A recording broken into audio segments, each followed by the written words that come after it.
So, Mr. Phillips is having some technical difficulties here clicking. In either event, let's begin with the roots of the legislative branch. I mean, during the time of British control, the colonial assemblies acted as these advisory bodies to the royal governors.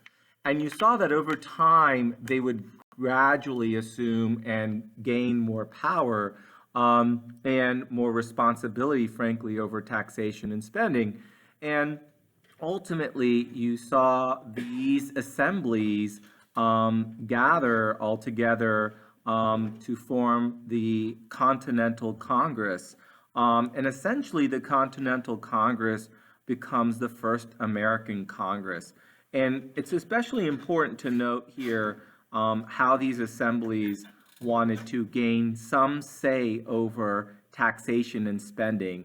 As you remember, hopefully, from Unit 1 already, that was one of the main sticking points or points of contention in the lead up to the Revolutionary War. In fact, it's one of the grievances that is alluded to in the Declaration of Independence by Jefferson, right? And we all perhaps know the rallying cry of no taxation without representation, but that gives you some insight as to sort of the duties and powers or responsibilities that these assemblies were gained over time.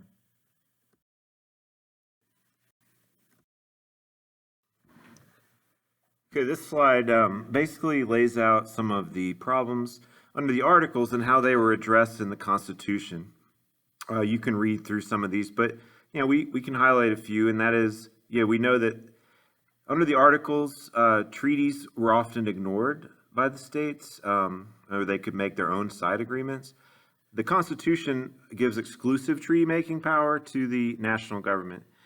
You have, obviously, we talked about how under the Articles they had the power to raise an army, but they had to pretty much rely on the states to do so.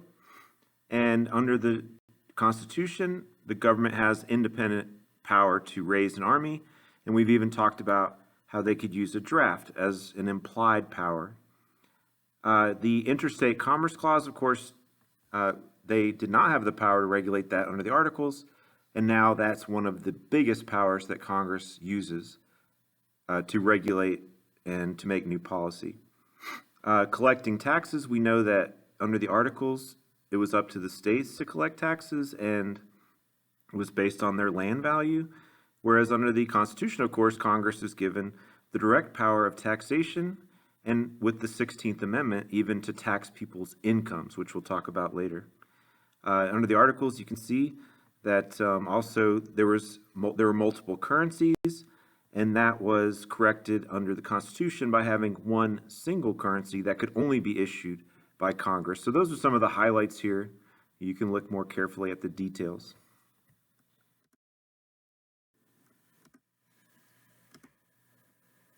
As you may recall, students, when we looked at John Locke, one of the, if you will, the most influential political philosopher on the Founding Fathers, you may remember in that second treatise, there was commentary about the importance, if you will, of the legislative branch. In fact, we, as a mnemonic device, we remembered that Article 1 was about Congress because Congress was the most powerful and most important branch, as far as John Locke and the Founding Fathers, for that matter, were concerned.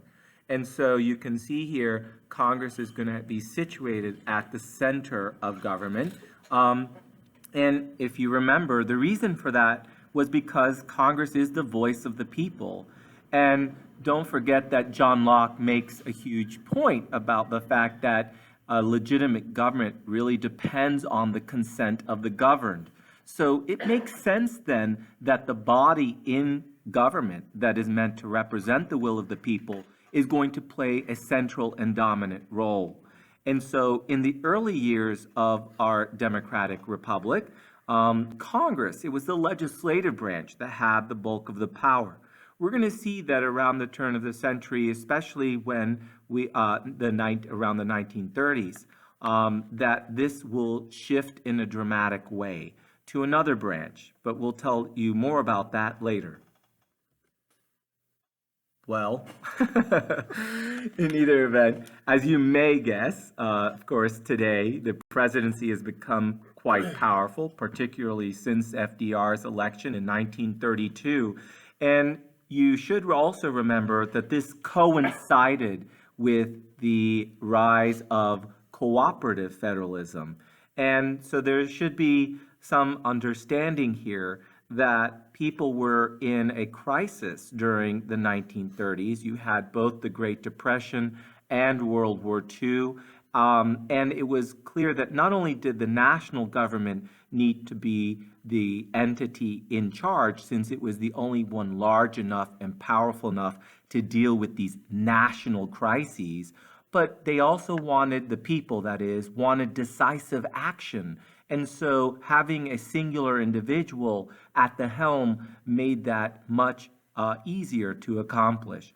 So Congress nowadays has been relegated to responding or reacting to the machinations and maneuvers, if you will, by the executive branch. So oftentimes the executive branch is, if you will, in the driver's seat, while Congress is sort of reacting or responding to how the executive branch, what the executive branch is pushing.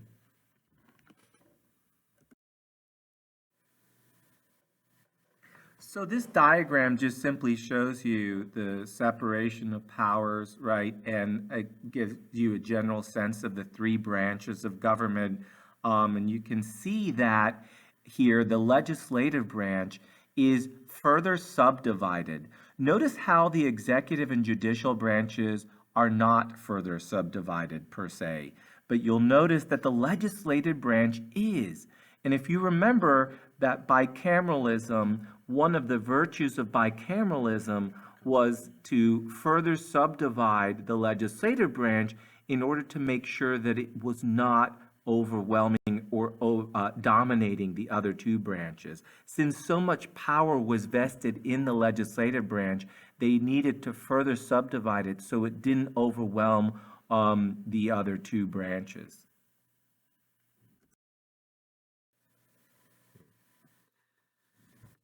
Okay, here you see just some of the basic qualifications for Congress. We probably have already talked about this in class at this point, so we'll talk about why some of these differences exist.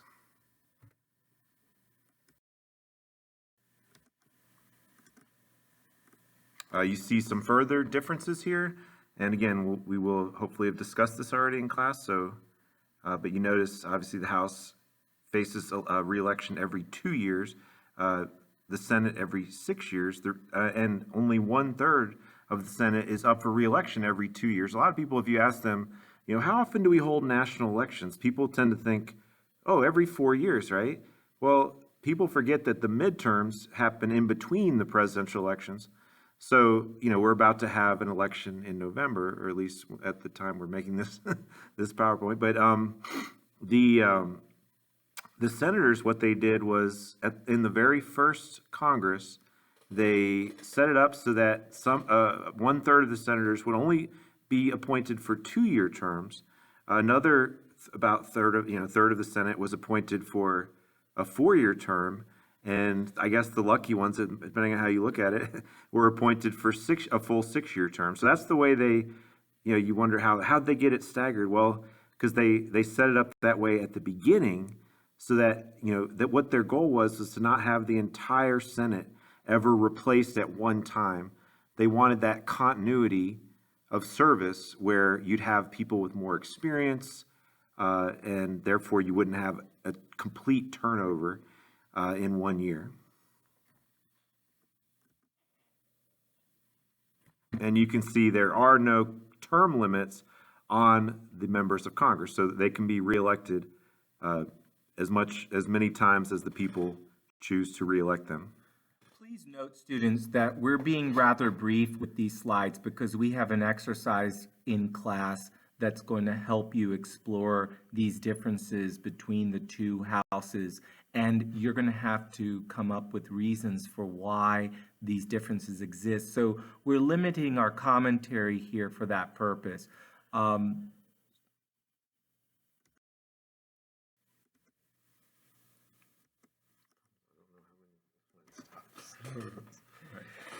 So at this point, we have the Great Compromise. And this, again, it should be a refresher because we've already discussed this in Unit 1, and we established a bicameral legislature, if you will, the founders did. And I already told you one of the reasons was to make certain that it didn't overrun the other branches, that it further subdivided this very, very powerful branch. And there are other virtues to it as well, which include, of course, having yet another layer of deliberation prior to any bill being made into law. They wanted to make sure that the bills were not made hastily or that they weren't ill-informed and they just got rushed through. So by adding an extra layer or another house, then that made it less likely that formulated or poorly drafted bills could actually make it into law.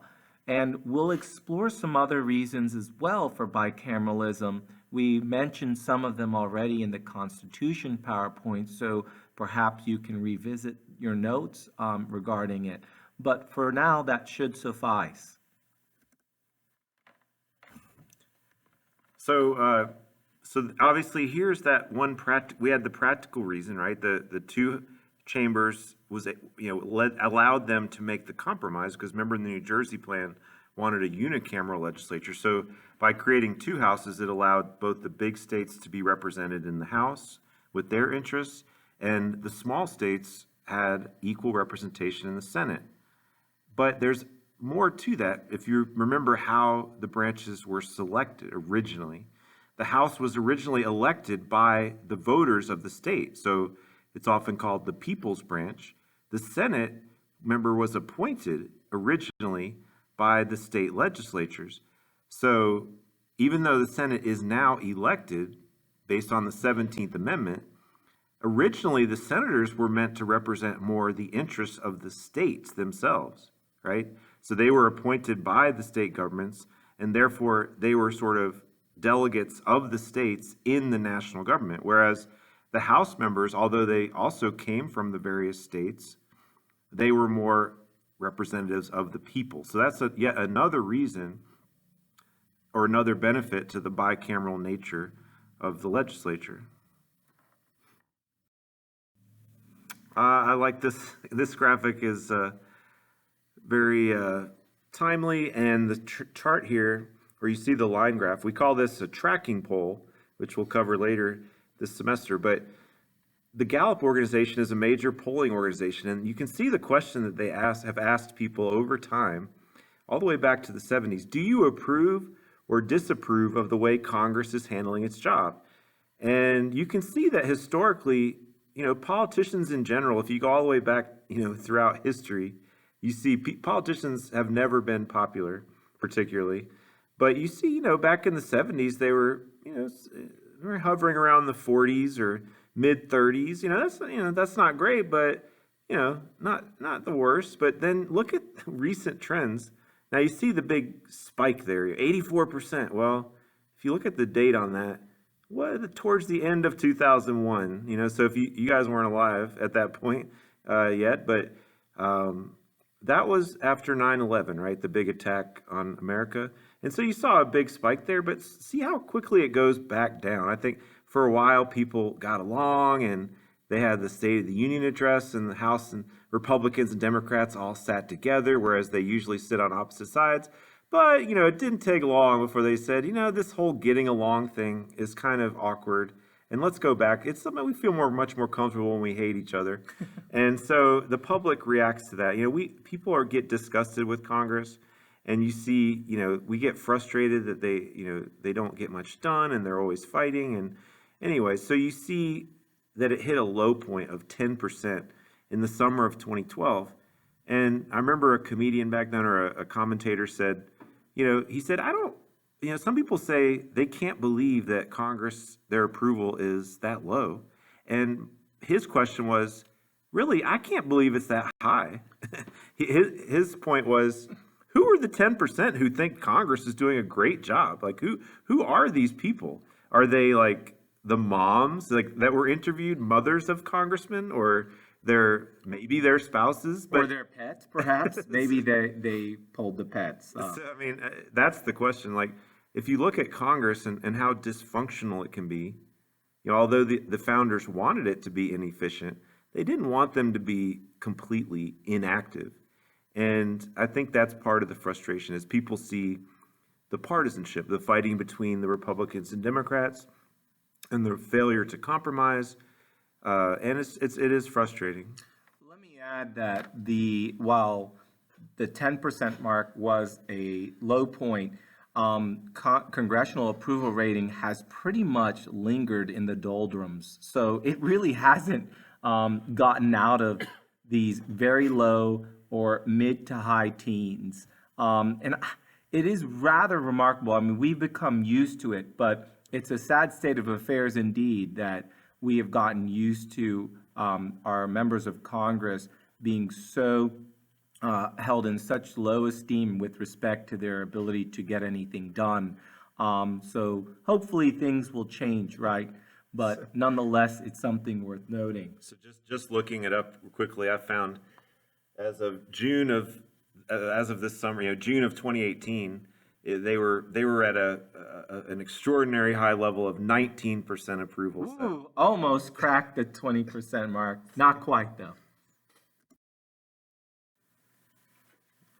So this is, you know, every Congress is given a number. So when you see the numbers, like we're currently towards the tail end of the 115th Congress. So every 2 years, a new Congress is sworn in, even though a lot of the members are the same people who were there in the previous Congress. But if you think back, the first Congress was the one that met from 1789 to 1791. The second Congress met from 1791 to 1793, and you can probably guess from there, right? And so the 114th Congress would have been the one that met from January 2015 to January 2017, right? And that would have been the last 2 years of the Obama presidency. So if you look at the map, this, you know, the red, we always use red, blue, and purple, right, to sort of signify the parties. Red being Republican, blue being Democratic, and purple being, you know, in the middle, right? So in this case, since there's 2 senators, the red states have 2 Republican senators, the blue states have 2 Democratic senators, the purple states have 1 of each, and people always say, well, what are those green lines? Well, that's where we have 2 independents, Bernie Sanders up in Vermont, and Angus King up in Maine. So anyway, so that, but you, just to compare, you can look at this and then look at the 13th versus the 114th, and you notice that it was not a very good year for Democrats, which is typically the case in the 6th year of a president's term, and he's a two-term president, that they usually take a pretty big hit in that 6th year, that second midterm of their presidency. So you can see if you look closely that some of those purple states turn red and things like that. So you see that change, that the Democrats lost some seats. And this, likewise with the House of Representatives, it's kind of interesting, you know, though it's a bit misleading when you see like this state is 100% blue. I mean, all of their representatives are Democrats, or 100% red. All of the representatives are Republicans. But think about like Wyoming and the Dakotas, you know, they have 1 representative. So it's going to be 100% one way or the other, right? So that's a little misleading, but it does interesting to see the degree of the party control. What Mr. Phillips is referring to is that when there are elections for the House of Representatives, they do that by population. But some states have such a small population, they are just given a member of if you will, accorded a member of the House, or rather a representative, if you will, regardless of whether or not they meet a certain population threshold, because each state is guaranteed at least 1 representative. So states like Wyoming, as Mr. Phillips was pointing out, they're going to have what's called an at-large district, whereby basically the whole state is electing this 1 representative. So it's a lot easier to achieve a single solid color in those very small populated states. And this is more of the same. I think in this case, you see those sort of bright colors. I believe those are House districts that flipped. We say, changed from Democratic control to Republican control. So again, it was not a great year for the Democrats.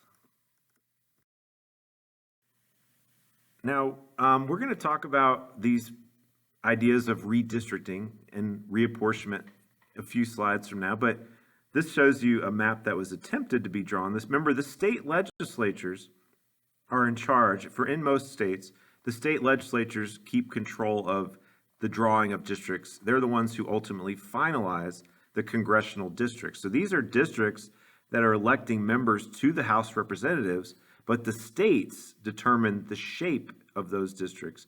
And this is what we'll talk about later, is an example of gerrymandering, where the districts are drawn in such a way to give one party an advantage. And this was the map that the Georgia legislature drew in 2001, but was later struck down as unconstitutional. And this is the map after the 2010 census that was drawn. And so this is the map that we currently are, under in Georgia. We have 14 House districts, and you can see we are located, if you look where we are, it's the 6th district. And you can see it is sort of strange. The 11th district looks like a big T. And, there's our districts are definitely, they're clearly gerrymandered, the 8th district. Yeah, but it's actually, compared to, if you look at some other states, they're actually fairly normally shaped. And we'll look at maybe, for example, Alabama here.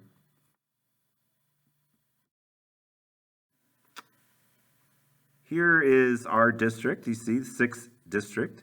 You see it covers East Cobb, North Fulton, and the northwest part of DeKalb County. And so it's become actually somewhat of a balanced district compared to other districts in Georgia. If you remember the big special election that was held recently, you can see Karen Handel won that election against John Ossoff, but it was actually fairly close. I think she won about 54 to 46 or 53 to 47, something like that. And that's pretty close compared to how the 6th district used to be, which it used to include Cherokee County as well. And so anyway, that's Karen Handel, the current representative of the 6th district. I think it's quite telling that when you start zooming in on these districts, how distorted they end up being.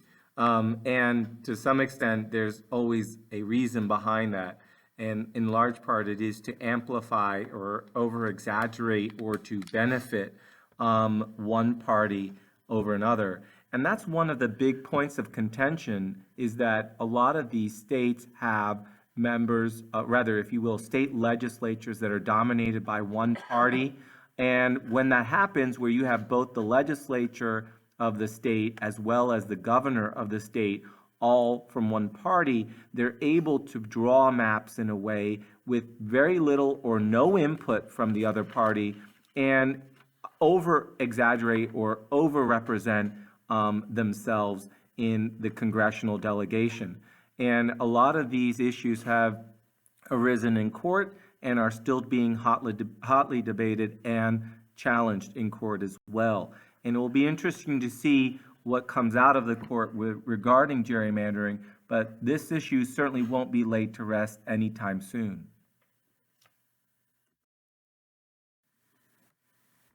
The next few slides show you a few other states and their districts. This one's notable. Of course, California is the most populous state. They have 53 congressional districts. And I believe here you see the Los Angeles metro area blown up, just to show you, again, what people may not realize is the districts can be oddly shaped. But one thing the courts do require is that they must be fairly equal, very close to equal in population. And so they don't allow a lot of leeway when it comes to that. And that's why you see the size of the districts is not the deciding factor. It's how many people live in these districts. And you would see the same in other urban areas, like you see around Atlanta and you see in New York City and so forth. And so it's just interesting to see how many districts are packed in to that one city. And then you see the bigger districts in the more rural parts of the state. Yeah, my brother lives in Alabama. He lives down there in Dothan, if you see that in the southeast corner there. So Alabama is interesting. Look at their districts. Some people, we used to say, well, districts are supposed to be compact. That means they should have a fairly normal shape, right? And obviously Alabama didn't get that memo, and neither did many other states. And so our friend here is saying, how are these districts constitutional? And I don't know, fella. I just don't know. It's strange. It's obviously, you see the districts in Alabama, they've masterfully drawn the districts with the Republican legislature. And I believe it's the 7th district that does elect a Democrat. But notice how the 7th district carefully connects the cities of Birmingham and Montgomery, and it stretches across the state in very odd protrusions. And obviously, so that district is a Democratic district. But by packing, it's called packing Democrats into one district, they're able to then make all the other districts more Republican. And so Alabama, even though I would say about maybe 40% of their state is probably leans Democratic in terms of voters, they only have one Democratic representative out of 7.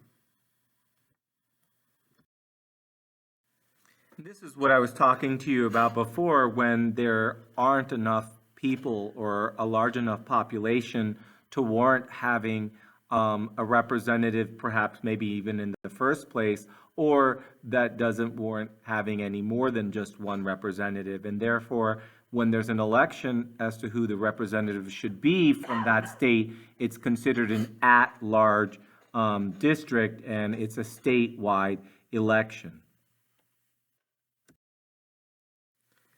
So to whom do we owe all of this wonderfulness and, if you will, the shenanigans that come along with gerrymandering?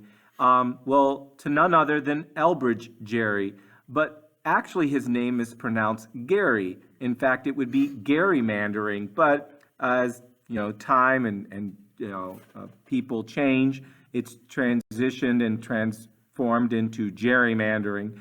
Nonetheless, the idea here is that, or what Elbridge Gerry did was, as a governor of Massachusetts, he wanted to make certain that his friends would be able to be elected, or his allies, and so he began the process of drawing legislative districts in a advantageous way to them so that they could be elected.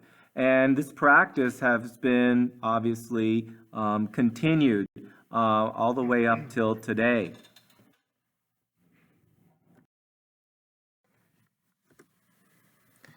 This just shows you, if you will, the sort of very distorted and twisted shapes of districts that Elbridge Gerry sort of aimed to draw in order to benefit his friends and to solidify political power.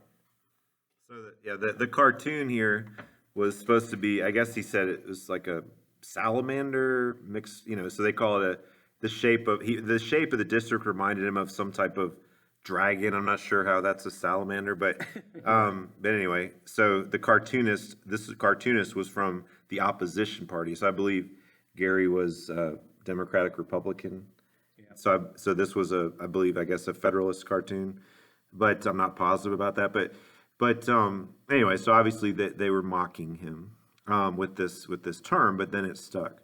And I guess at some point we'll talk about the damaging effects of gerrymandering, or are we not going to do that now? No. I mean, we can. So let's discuss a little bit why this ends up being really damaging and detrimental to democracy. As you can see that there are, and we'll post a link to the greatest explanation of gerrymandering ever, right? There's going to be a New York Times link that we'll have you look at. But essentially, they use now computer programs. Obviously, back in the time of Elbridge Gerry, they didn't have that luxury. But the idea is that you want to either put as many of the other party into one district, packing, as Mr. Phillips had referenced before, therefore minimizing how many of them can be in other areas, and therefore maximizing the number of districts you will be able to win in your party. Or what you can go about doing is look at where the other party is concentrated and splice it up so much such that they will be so diluted in number that they can't win in any district at all.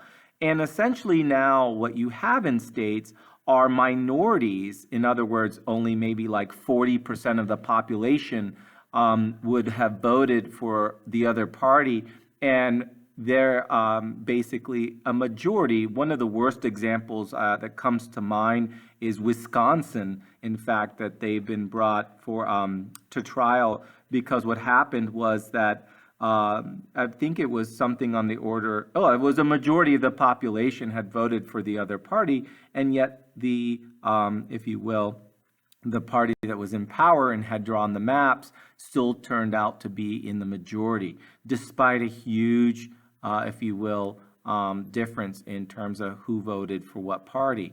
So this really is disheartening and discourages voters, right? If they feel then that their votes really don't count that much, or that the value of their vote is diminished as a result because it doesn't count as much, or if you will, it doesn't matter as much.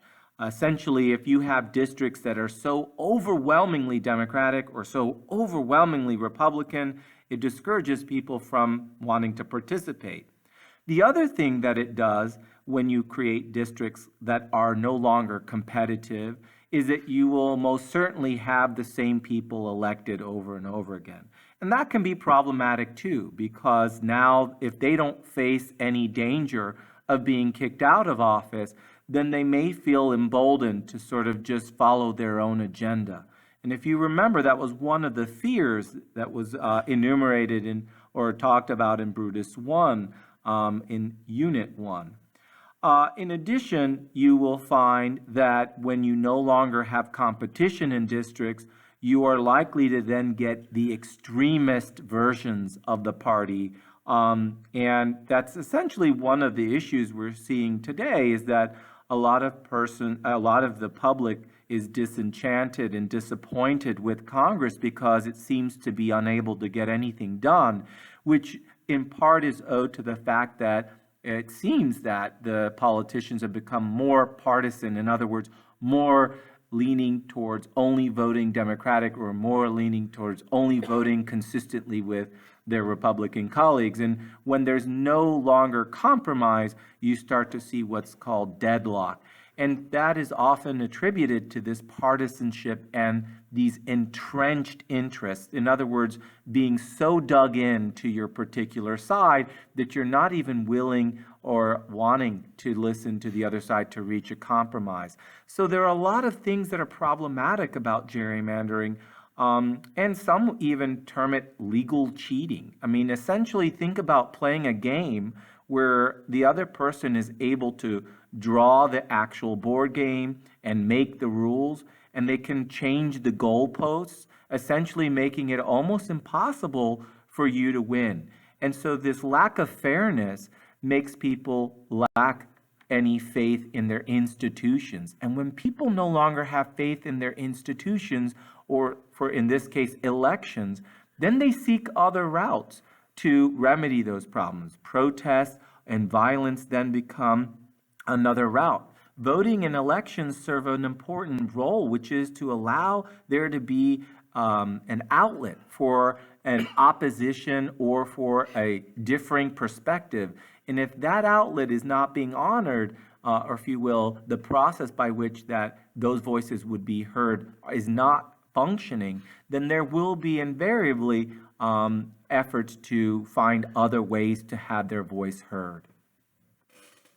So just to add one little point, as Mr. Davila mentioned, I pull up the stats. In Wisconsin, in 2012, Democrats received 53% of the vote for the state assembly overall, but they only won 39 seats compared, or I don't know if that's percentage, or 39 seats compared to the Republicans who won 60.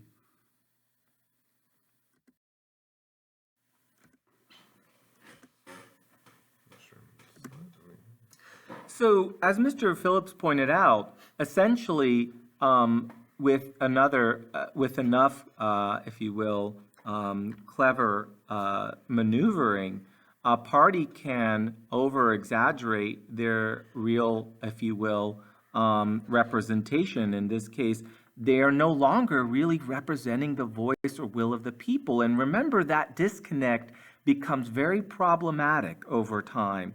If we remember the conversations that Locke had about making sure that government represented the will of the people. So constitutionally, or really the integrity of our institutions are put at risk when there are these shenanigans at play. On the other side, there's an example like in Maryland where the Democratic legislature and governor had distorted their districts there to overrepresent the Democratic delegation. And the truth is that both sides do it, but not to always the equal degree. You'll find that there are some instances where the, if you will, the drawing of these boundaries is much more egregious than others. And it's those particular cases that often find their way to the Supreme Court. Now, in this case, we want to acquaint you with certain terms, right? So there's two terms that are really important in this process that I need you to know. And that's apportionment or reapportionment and redistricting. And so every 10 years, there is a census, and the United States government basically is getting or acquiring demographic data about its people. And in doing so, Congress is then afforded the opportunity to reallocate seats. That means reapportion them and redistribute them across the various districts in the country. So the reapportionment, if you will, process, that is done by Congress on the national level, and there's a formula they have because there's a maximum or a limit of 435 seats, and they have to distribute all 435 accordingly, and they need to do so in a way that it's roughly or approximate some sort of proportional arrangement, right? In other words, they have to make sure, since California is the largest populated state, that they get the most number of seats. But that's all relative to how much, or rather what the populations are in the other states. Now, you'll see that every 10 years, some states are going to lose representatives, and some states will gain representatives, and some will stay the same. And that is all depending on where population increased in the country. So that reapportionment process happens on the national level every 10 years, and they determine how many representatives each state gets. The next step in this process is called redistricting, and this is where the redrawing of the congressional districts will take place. Now, this happens on the state level. The state legislatures, along with the approval of the governors, will determine what the new districts look like. For example, Georgia, right, has 16, if you will, electoral votes. 2 of them are senators, so those are not going to be drawn because those are statewide elections. So the senators are not involved here. The reapportionment and redistricting process solely refers to the House of Representatives. So I want to stress that. This process only applies to the House of Representatives. So in the case of Georgia, Georgia has 14 representatives in total. And therefore, the state legislature, along with the governor, they redrew the boundaries after 2010 in Georgia to make 14 districts. Now, prior to this 2010 redrawing, Georgia didn't have 14. It actually, I think, gained 2 seats, or 1 seat, rather. But nonetheless, so they had to recreate or create a new district. Now, it bears noting that the state legislatures, even assuming that they didn't gain a seat sometimes redraw the districts. Why? Because there can be population shifts within the state too. Also, they won't tell you this part necessarily for political purposes, right? It may behoove them to draw districts in a way differently so that they can continue to maintain power.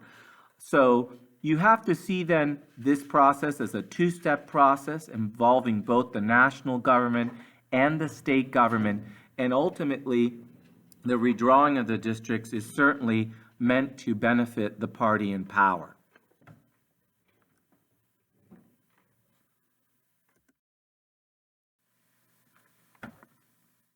So this just shows you how the reapportionment worked after 2010. You can see which states gained seats in blue. You can see states that lost seats, right? So the House seats are sort of just randomly were capped at 435 members. So the size of the House grew over the course of our history. But I believe it was 1929. The House voted just to say, you know what, we're big enough, and so we're going to keep it at 435 and just redistribute those seats accordingly every 10 years instead of possibly adding seats as the population grew. So what this means is representatives now, on average, represent far more people now than they did back in the 1930s, for example. I believe on average, it's somewhere around 700 to maybe 800,000 in some cases, people that are represented by one House member.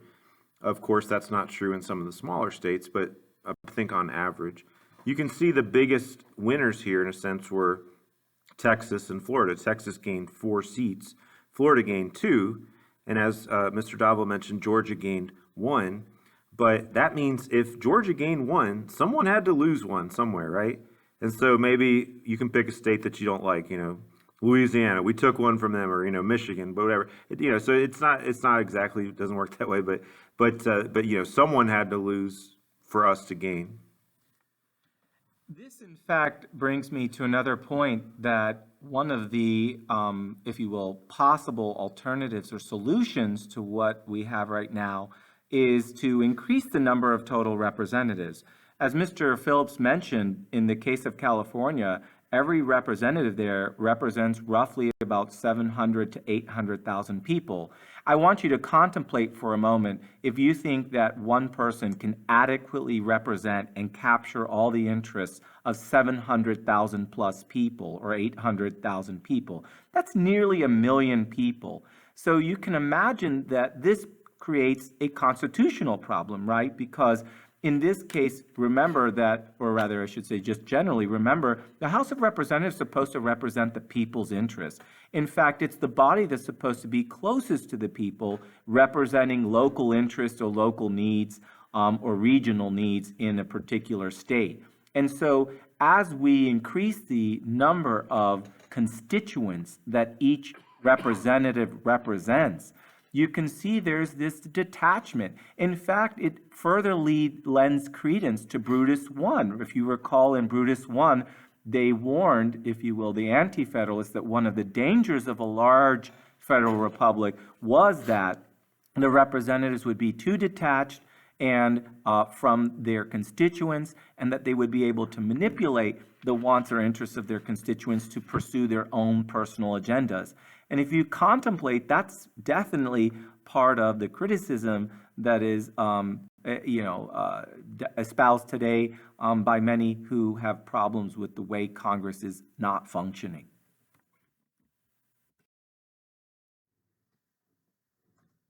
This is just another way of looking at it. So we've already basically talked about this. So this slide is going to show you some of the categories of powers that Congress has. Remember, most of Congress's powers are listed in Article 1, Section 8.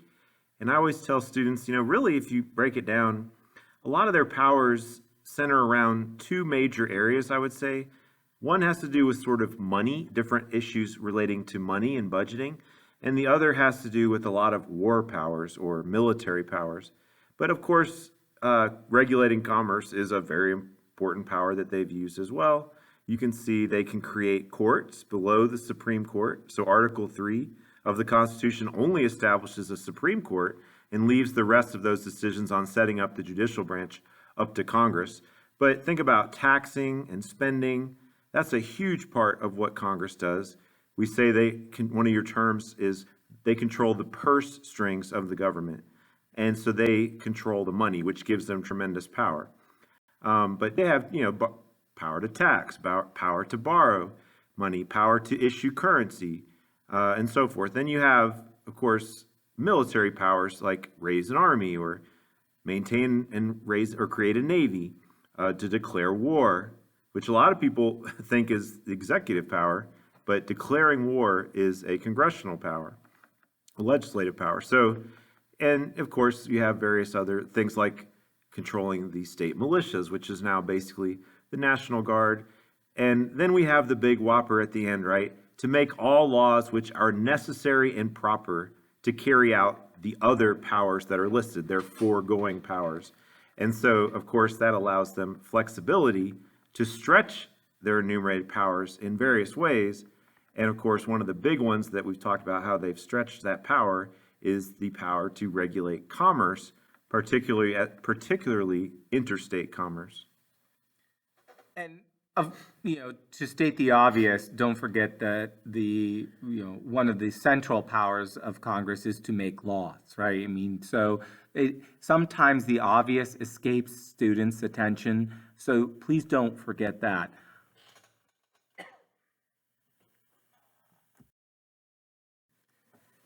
In this slide, you can see the separation of power and checks and balances. I often tell students that this is a good start, a foundational graphic, but we would add things to it.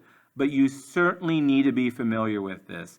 Not only will myself and Mr. Phillips assess you on your understanding of these various checks and balances, but the College Board will too, because this is an essential or central piece of understanding, is to understand how these various branches interact and to what extent they can control or, if you will, the other. And you can see here the various powers of the legislative branch. Notice that you see many more powers enumerated with the legislative and executive branches, more so than the judicial branch. And again, that has a lot to do with what we know about the founders' impressions and, or if you will, opinions about the two branches or the branches in general, and which ones they thought were most consequential. They thought the legislative and executive branches were most consequential, and they didn't really foresee the judicial branch being as consequential, which can help explain why you're not going to see as many powers.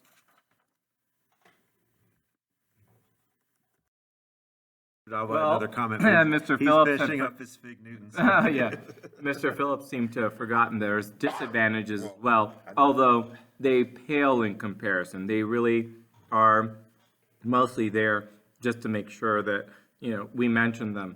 But the idea here is that, well, maybe incumbency is not always a plus. Sometimes it can be a negative when people are more likely inclined to vote for the person and not the party. In other words, that somehow they'll overlook the fact that you happen to be a member of one party, for the person and not the party, so that they're really looking more at the policies and the person, and that may not always redound in your favor.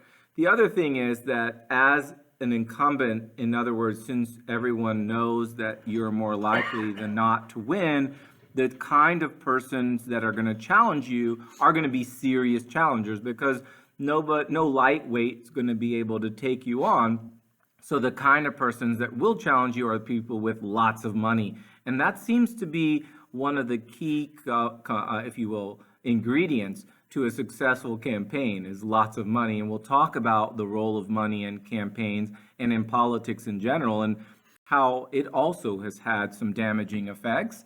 But that will be for a later slide.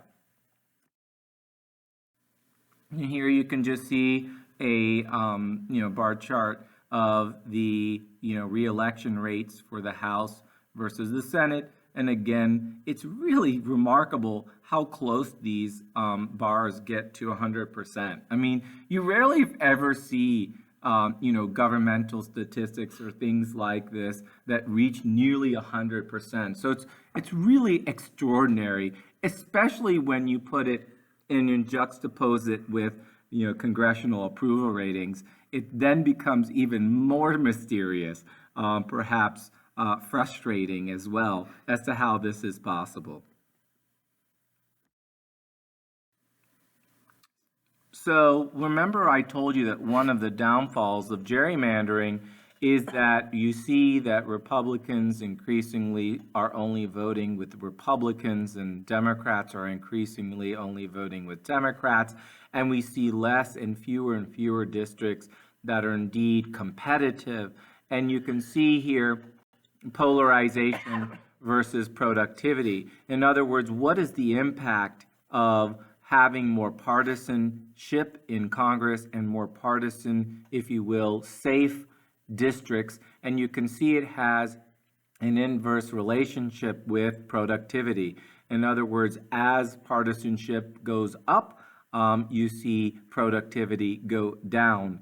Or in other words, where you see less competitive districts, meaning that these are now solidly Republican or solidly Democrat, we start to see that productivity goes down because a lot of these members of Congress don't fear being booted out of office, so they have less of an incentive to be responsive to their constituents or make compromises.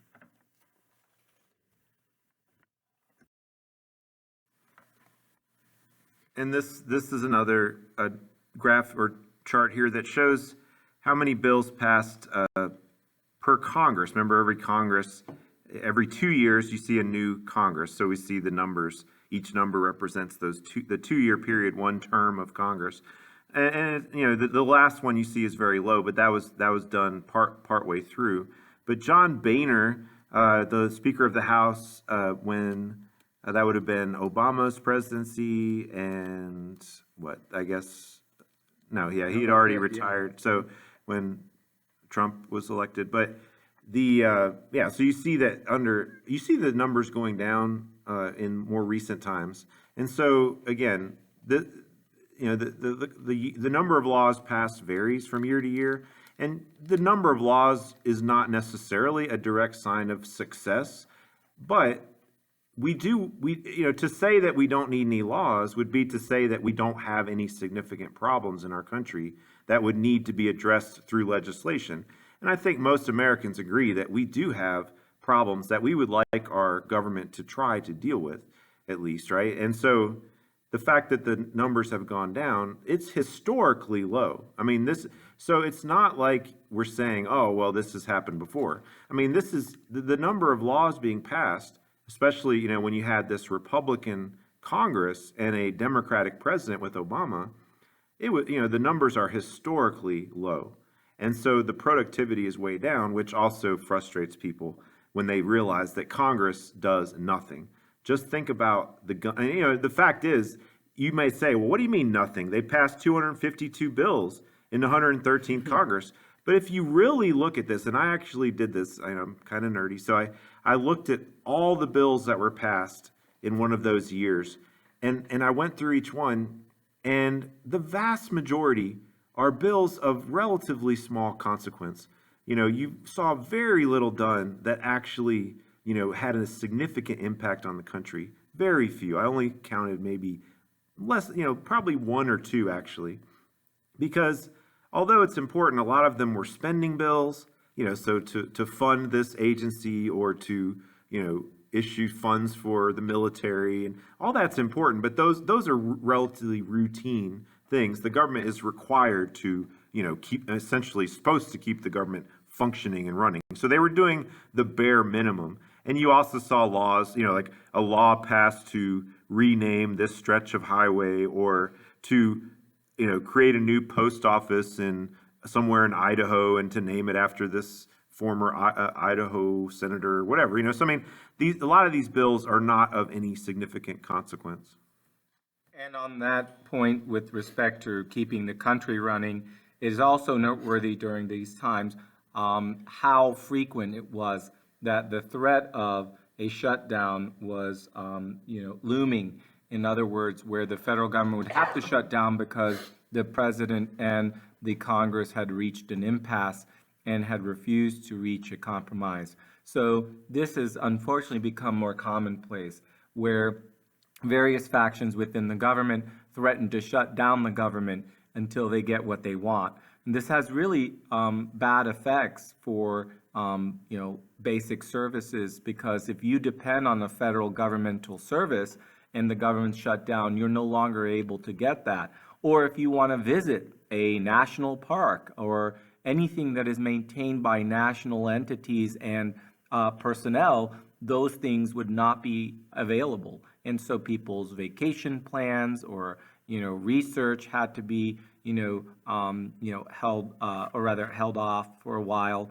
And frankly, also the federal employees are negatively affected by this quite a bit, and their families. So this is also something to keep in mind when we're talking about the Congress and their roles and responsibilities. And one of those is to pass a budget. And that's been a rather difficult exercise, especially in this modern era. And hopefully that ship is righted sooner rather than later.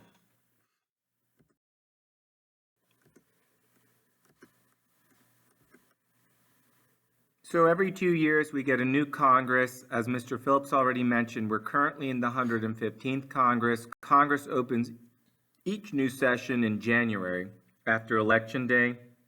And the first order of business for this newly elected Congress is to get into their respective political parties. In other words, all the Democrats and all the Republicans in their respective houses, meaning all the Republicans and Democrats in the House, they'll get into their respective camps, and all the Democrats and Republicans in the Senate, they'll get into their respective camps, and they will call this a party caucus. So that's when all the members of a particular party within one of the houses gather together. And what do? Well, this is where they select who their leaders will be. They also decide what new rules will apply.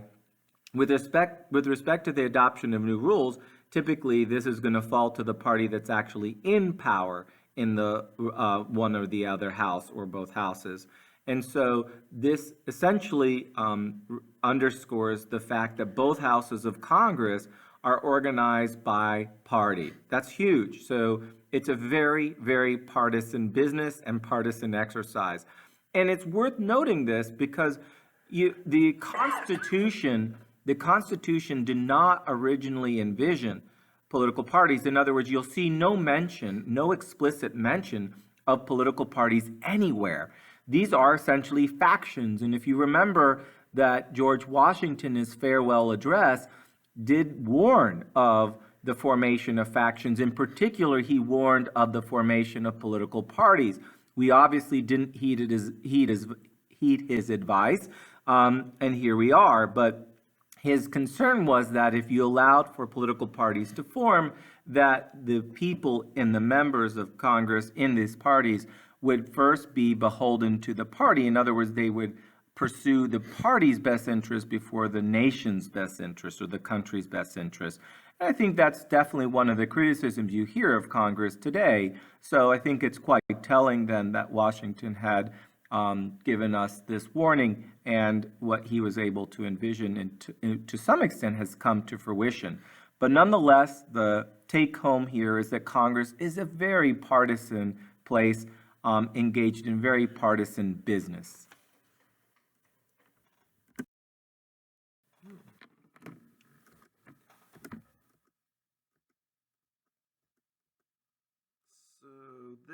These slides are things that hopefully we've already talked about. The couple things that maybe we didn't mention, you want to look these over and review it. For instance, that sometimes, at least on the old style exam, on the AP exam, they would catch people on like which of these is a power of the House, and a lot of people don't understand the impeachment process. The House actually impeaches officials such as the president, and that does not mean you're removed from office. If you are impeached by the House, you then face trial by the Senate. and the Senate would have to look at the evidence and vote whether or not to find you guilty. If you're guilty, then you are removed from office, right? So remember, no president has ever, so far, maybe that'll change, been impeached and removed. Bill Clinton and Andrew Johnson were impeached, accused, like being indicted by the House, but they did not receive the 2/3 vote necessary in the Senate to be removed. Richard Nixon, a lot of people think, was impeached and removed. No, he resigned as impeachment proceedings were about to begin. Yes. I would only add there that in the law, for example, when you are trying a case, oftentimes there's a phase of the trial that's called prima facie, meaning the first phase. And essentially, that's what the House is responsible for doing. And you may have heard of something like a grand jury trial. And essentially, grand juries, they don't determine guilt or innocence. All they determine is whether or not there's enough evidence to move forward with a formal trial. And that's essentially what the House is doing. All they're doing is determining, is there enough evidence here that the president has been, if you will, guilty of high crimes or misdemeanors, and enough evidence to warrant moving forward with an official trial. Because then the official, if they do decide that there is enough evidence, then it moves to the Senate, where the actual trial will happen and where the Chief Justice of the Supreme Court will preside as the judge, if you will, of the trial. But ultimately, the Senate and all the senators are acting as the jury. So that is definitely something to keep in mind. One other thing that I do to help students remember the differences between the House and the Senate is I give them a playful mnemonic device that plays off of alliteration. In other words, it plays off the first letter of each of their names. And so in the case of the House, I typically tell students the House is a hotbed of activity, of hollering hipsters, as we put it, because we wanted to drive home the point that these were persons who were in touch with the, if you will, the current mood or current trends in society. So the House is a hotbed of hollering hipsters. And in other words, you can see that the House is going to function more in a way where you're going to have very passionate and, vested interests. Whereas the Senate is a house full of sages, senior sages, that move slowly and represent state interests and serve 6-year terms. Notice all the S's that I use there, right? The Senate is a house full of sages that move slowly and represent state interests and serve 6 terms. And there are other S's, or perhaps you can come up with other ways to remember this, but mnemonic devices, again, are really helpful triggering devices for your memory to help you frame your information. And that's really important when a lot of information is being thrown at you.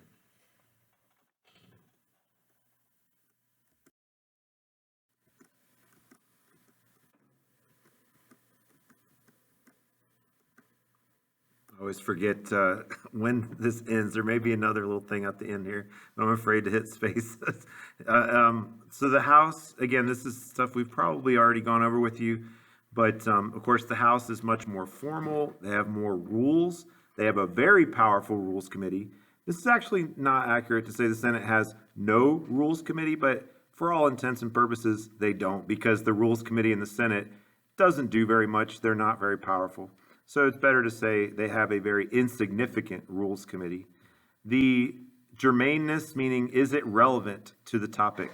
And in the House, you must stay relevant when you're talking about a bill, debating a bill, and amending a bill. The amendments must be germane. So if you had a bill on education, you could not add an amendment on, say, abortion. Whereas in the Senate, they don't have those rules. And so not only can you go off topic when you're speaking in the Senate, but you can add sort of random amendments that we call riders. And the other things I think we've talked about, the Speaker is unique to the House. In fact, the Speaker is mentioned in the Constitution. It's a constitutionally created position that the House will elect a Speaker.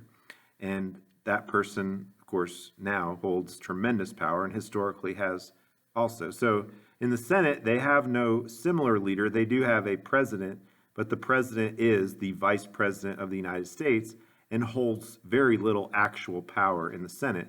The real power in the Senate, as we'll talk about later, is held by the majority leader.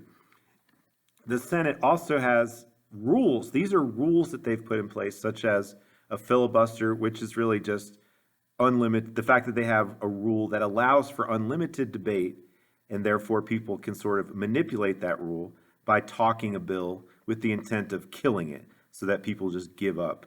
And a hold, which means the senator wants more information on that bill.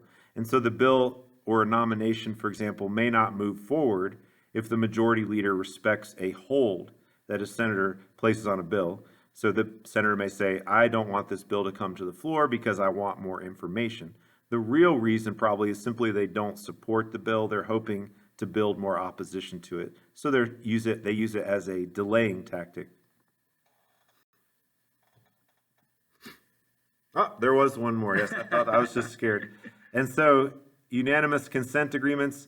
In the Senate, they typically try to move based on unanimous consent, move forward with bills rather than going through the House Rules Committee in the House, where every bill, basically most bills have to go through the Rules Committee before they can go to the floor. We sometimes call the Rules Committee the traffic cop of the House or the traffic officer of the House, because essentially, you have to take that detour through that intersection of the Rules Committee. And in the Senate, they act upon a unanimous agreement. So a senator might say, I ask that this bill, be placed in the congressional record by unanimous consent and without opposition, so ordered, whatever. So, they basically act, that as long as no one disagrees, then we will move forward. Again, I want to play off of what we were saying before. Why these differences exist? Obviously, we're going to have an exercise in class that will target that. But I do want to mention some things here. Obviously, for the House, why do you need so many formal rules? Well, you need them because there's so many of them, and they are younger, and they're supposed to be a bit more unruly. So you need more rules to keep control of the unruly House. Indeed, that's also why you have a germaneness requirement, because you're not going to trust these young whippersnappers, I guess, during what they would probably call them back then, nonetheless. But nonetheless, the idea would be that they can't be trusted to just add things on a whim, that they would not be exercising sufficient judicious, if you will, restraint in doing so. Of course, that's a huge assumption for the Senate. It is true that the requirement to be a senator, you have to be older, but that doesn't necessarily mean that always will use better judgment. However, it is fair to say that the Senate has functioned much more in a collegial manner. In other words, the senators, they seem to get along better, like each other better. Of course, that's been the case, and some of that has been dissipating for a while, but it's still true. They also serve 6 years, so they're together, there's fewer of them for a longer period of time. So they're going to get to know each other more. So they can maybe trust each other to say unanimous consent. Does everybody agree? Everybody good? Yeah. You can only really get away with something like that where there's a lot of trust and collegiality. And that's one thing to remember about the Senate. They consider themselves statesmen or statespersons. In other words, they act in a more dignified manner. At least that's the idea in theory. And therefore, you can see, too, this is why they get more freedom and flexibility to add things on a whim, because they're thought to be wiser, and you can trust them to sort of do these things. Ultimately, you will see that the other powers that they hold in that prior slide also relate to these distinct environments, if you will, or behaviors of these two houses. I think there's a story that says, with the senators, when they're debating, when they're getting into somewhat heated debate, they typically refer to each other as the gentleman or the gentlelady from, Georgia. And if they're really mad at you, they'll call you the distinguished gentleman from Georgia. So filibusters, these are always fun. Students like to ask lots of questions about filibusters. A filibuster, so apparently comes from a Dutch word meaning pirate, but filibustering a bill has one main goal, and that is to kill the bill. So don't be fooled to thinking, some people sometimes think, oh, the filibuster is used because senators try to convince the other senators to support their side, and they'll keep talking till they change their minds. Well, that may work in Mr. Smith Goes to Washington, but it does not work in the real Senate. You're not really trying to change any minds. The reality is filibusters don't actually take place very often at all. It's really more of a threat of a filibuster that can hold up a bill.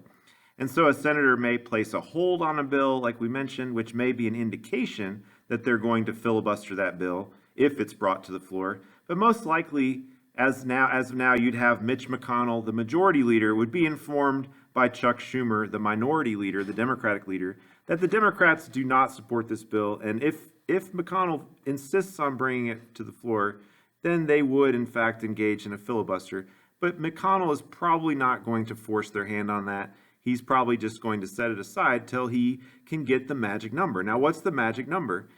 Well, to end debate in the Senate and to invoke what's called cloture, this procedure takes 60 votes. Now, that is purely a rule that the Senate has created. In fact, they've changed the filibuster rules significantly. Oh, really, Mr. Phillips? Yeah, Did they really, do that? They did. I feel like someone told you how they changed them not too long ago. Go on, I'm sorry. Right. And so, yes. And so at first, well, one thing they used to do is you could filibuster a nomination of a judge, of a cabinet secretary, anything that you were opposed to. And that gave a lot of power to even an individual senator. And that's one big difference between the House and Senate. One senator essentially can hold up the business of the entire Senate. Now, again, yes, that's sort of true, but really what it takes is 41 senators can essentially stop anything from going through the Senate. That's the way it used to be. Now, under the Democrats, they got rid of the filibuster, I believe, for lower court judges. And then when the Republicans gained control of the Senate, they went ahead and retaliated by getting rid of the filibuster for all judicial nominees and cabinet nominees, I believe. So now you can't filibuster anybody, any nomination. You can still use it to block certain types of legislation, but not nominations. And so that is a major change that some senators were sad to see. In fact, John McCain, who recently passed, was a big proponent of the rules of the Senate and the traditions of the Senate. And he warned about getting rid of these rules that have been in place for a long time. But remember, this is not in the Constitution. These are rules that have been established, so they can always be changed by the chamber itself. All right, so to end a filibuster, it takes 60 votes. Then debate, has to come to a close, I think within a few hours after that vote has taken place. And so, but a filibuster is still a very powerful tool of the minority party in the Senate. And that is not the case in the House. And so the minority party in the Senate wields much more power than the minority party in the House because of these rules differences. And so you have Chuck Schumer, for instance, is currently the minority leader of the Senate. Nancy Pelosi is the minority leader of the House. Chuck Schumer wields much more power in the Senate than his counterpart, Nancy Pelosi, in the House. And largely it stems from this filibuster rule.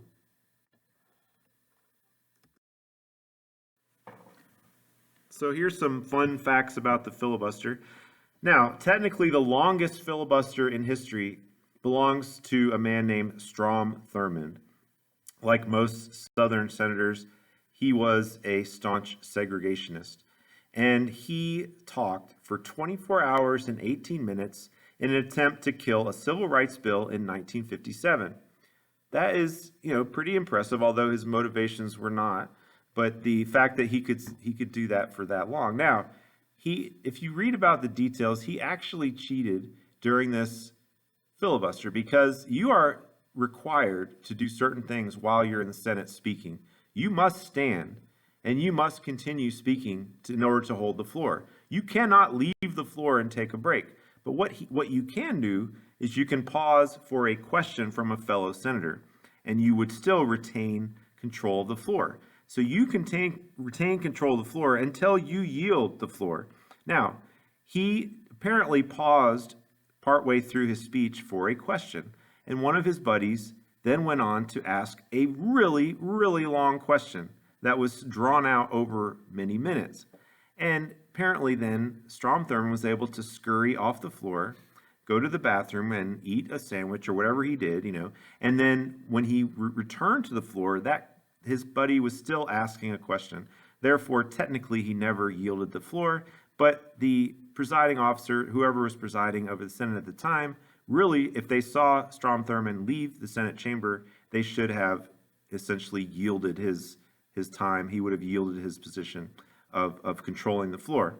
So some people say the real record belongs to Wayne Morse of Oregon, who actually apparently did stay that whole time, 22 hours and 26 minutes. Okay. So here is a clip. I hope this comes through on your end. I'm not sure. But this was an interesting debate. So in the House, Mr. Davila said, things get a little more heated. They're not as collegial. They're not as chummy as in the Senate. And you can see this was a debate back in the 90s over whether or not to extend or repeal the assault weapons ban. So there was actually a ban on certain assault weapons back in the 1990s. This debate was over whether to extend that ban. The first speaker here is Patrick Kennedy. He's from the famous Kennedy family. I believe he was maybe Ted Kennedy's son. But so he was a representative from Rhode Island at the time. You can hear the passion in his voice. Remember, he had lost two of his uncles to gun violence.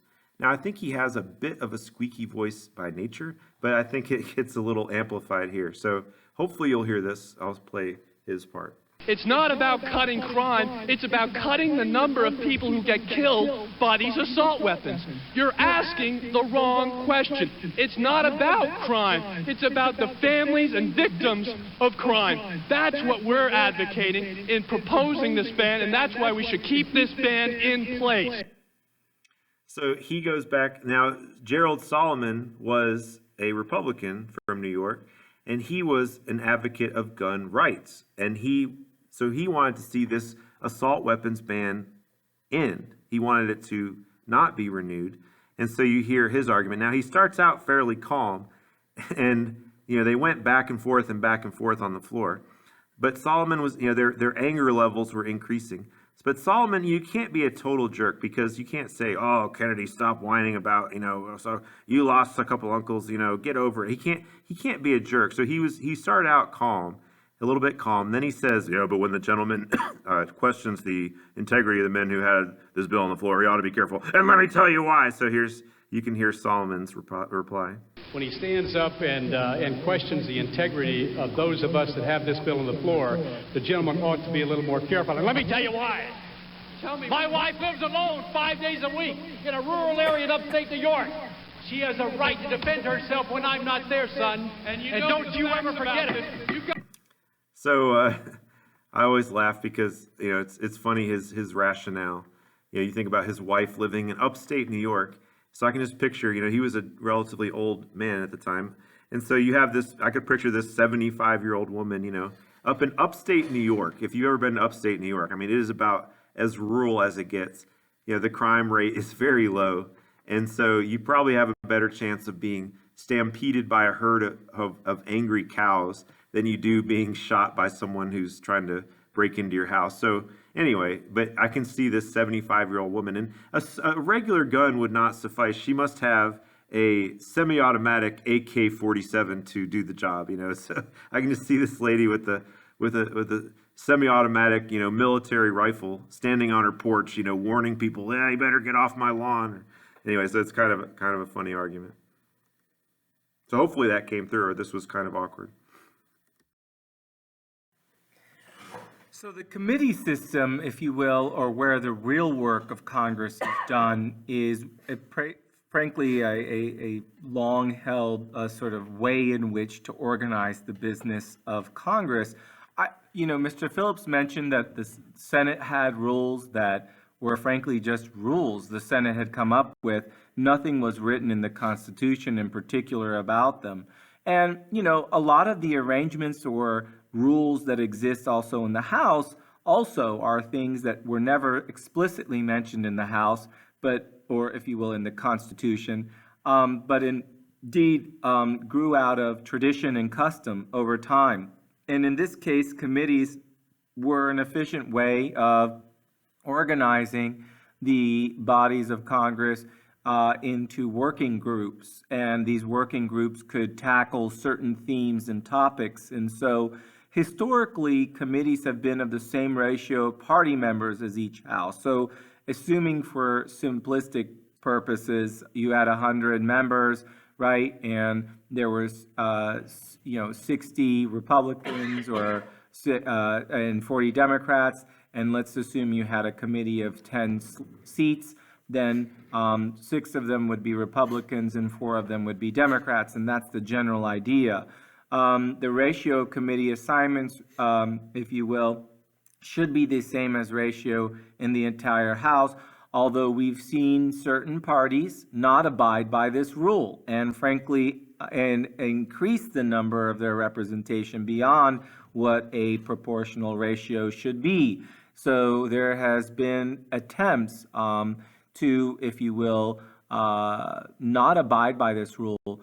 Often these attempts are the result of the leadership in Congress wanting to consolidate more power and give their friends more positions of influence. And this is unfortunate because oftentimes this leads to more corruption. Well, so another thing to point out is that the chair people of the committees, the heads of the committees, which wield a really high, large amount of power within their committee, are also going to be from the majority party. So right now, every chairperson of every standing committee in Congress is a Republican in both the House and Senate, since they have a majority. The one exception to the ratio rule, or one of the ones I know about at least, is for the Rules Committee. So the House Rules Committee, just by whether it's the Democrats or Republicans, maintains a super majority for the majority party. I believe it's a 9-4 ratio, regardless of the breakdown of the chamber. So there are 4 types of House committees. There are the standing committees. These are usually the most prestigious and important. They're the ones that have been also around for the longest time, and there's a permanency to their nature. In other words, they're going to stay around. Also, there are select committees or special committees, and they're usually tasked with addressing a particular issue. Sometimes it's temporal. In other words, it's only temporary what it is they're focusing in on. But nonetheless, once they issue their final report or their findings, they typically dissolve. Then there are joint and conference committees. These committees are typically convened when you need to have members from both houses gather together in order to resolve some issue. Oftentimes, they're convened in order to reconcile. That means make sure that the 2 versions of a bill, one, if you will, from the House and the Senate, are exactly the same. See, the reason is that in order for a bill to become a law, not only must it pass both houses of Congress, but it has to be identically the same. And you can imagine, given all the twists and turns and the various personalities and people that it has to go through, that invariably it's going to be different in the 2 houses once it gets through both of them. And so, in other words, the Senate will pass a version of a bill that's different than the same bill in the House. And in order to get it to the president to sign, they have to convene a joint or conference committee in order to accomplish that goal. And that's typically where they will hash out their differences. And it's specific or special members of the House or the Senate that get to do that. Later slides will go into more, okay, on that topic. But committee of the whole, finally, and I sort of like to go ahead and just deal with them here. I just think that it's fine, but if you have things to add, we can add them. But committee of the whole, essentially, this only is applicable to the House of Representatives, okay, the committee of the whole. And what it does is it allows the House to take up bills for procedural matters, and it sets a quorum at 100. Now, what does that mean? Well, typically, to deal with any bill on the floor of the House, you would need to have at least 218 members present. Why 218? Because if you divide 435 by 2 and add 1, that's a simple majority. But it's oftentimes difficult, so we hear, for representatives to always be present in the House when business is going on. Begs the question, well, what else must they be doing? But nonetheless, they would tell you they're doing constituent services and that they are having to raise money for their campaigns. And, well, I mean, that is partly true, but you can imagine this is one of the other criticisms of Congress, is that they're getting paid a very nice salary and have tremendous benefits and power, and they only work very, very, very few number of days out of the year, and very few hours at that in total. So, but the point of the committee of the whole is to expedite or speed up the legislative making process in the House, so that in order to do things on the floor of the Senate, you'd only need 100 members of the House rather than 218. And that's a much easier threshold to meet in order to speed things along.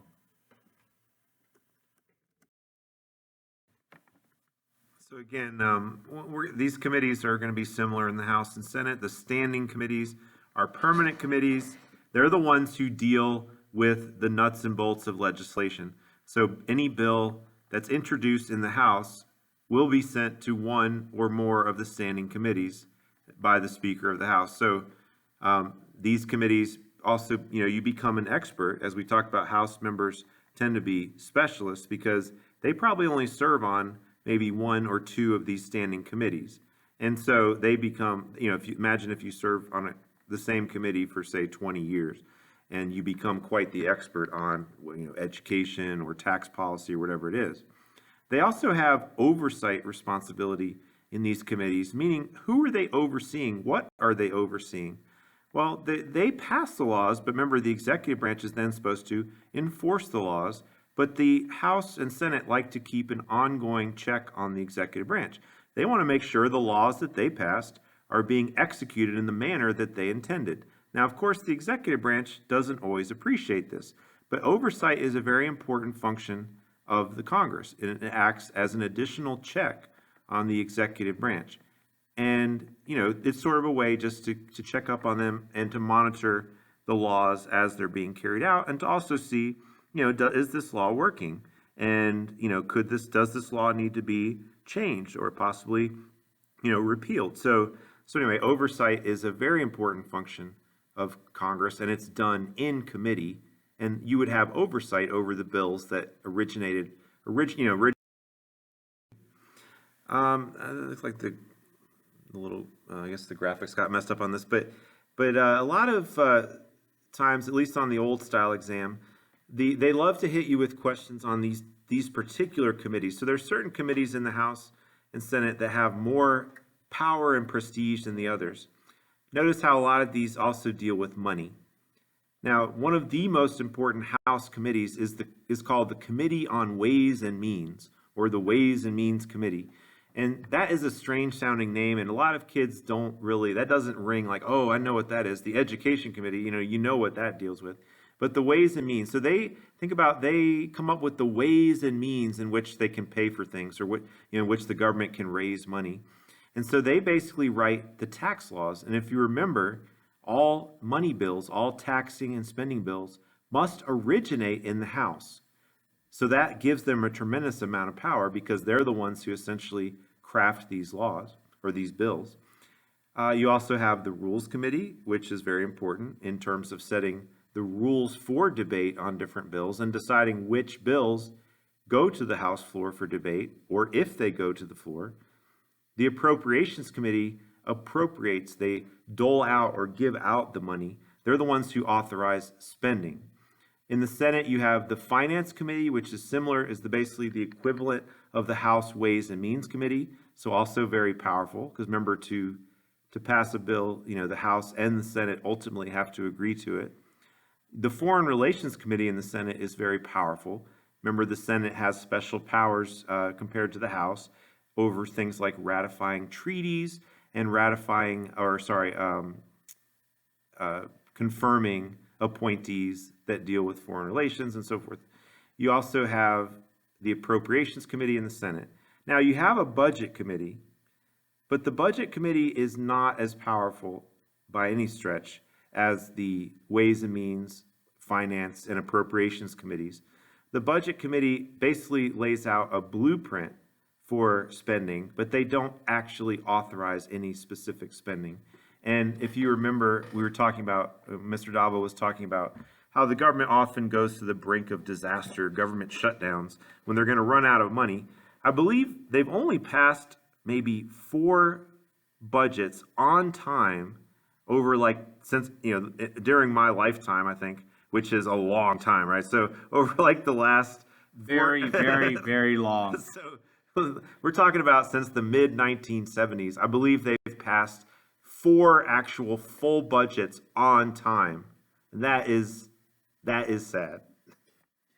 One other thing I want to mention here is that it isn't a surprise that all money bills have to start in the House. If you remember that the House is supposed to be closest to the people, and if you also remember that one of the main rallying cries of the revolution, if you will, and our separation from Britain was the fact that there was, no taxation, or if you will, without representation. And so obviously the House of Representatives representing the will of the people, the idea here that the people should have some say over whether or not taxes should be raised on them is really central to the ideas and ideals that rather the Founding Fathers were familiar with and appealed to and when they crafted the Constitution. So keep the, if you will, the foundational documents we discussed in Unit 1 in mind as we're moving forward, and continuously or regularly ask yourself, why is it that the Founding Fathers conferred this power to the House, or why did they confer this power to the Senate? In the case of the Senate, you'll notice that all the appointments for any of the executive positions have to be confirmed by the Senate. Why is that? Well, the Senate was thought to be the wiser body. Well, to whom would you ask advice? All right, if you're going to someone for advice, you typically go to someone who's wiser, who has more experience. So everything has a reason in terms of why a certain power was accorded to them, or why certain rules did or did not develop in one of the other houses. And remember that the Senate also, a key element throughout is that, or all of these considerations, is that they had equal representation and they were appointed by state officials originally. So they were given additional powers because that I imagine that was a concession to the smaller states, right? So that they would have an equal say in the confirmation of judges, for example. So we've already talked about these different committees. So special committee or select committee, usually there's a couple of notable characteristics. One is that they're typically temporary and they're typically for a specific purpose. And so that's not always the case that they're temporary, but there is the permanent select committee on intelligence, for example, which is essentially an oxymoron. Well, in many ways, but so like you might have, for instance, there were many special or select committees under the Republican Congress recently over the investigation of Benghazi, and which turned into essentially highly political hearings to try to figure out what happened at Benghazi and how can we possibly peg this on Hillary Clinton and make her look bad since she was the Secretary of State. But yeah, so it could be a select committee on, say, after Hurricane Katrina or other natural disasters, a committee to research, what happened, could we have responded better?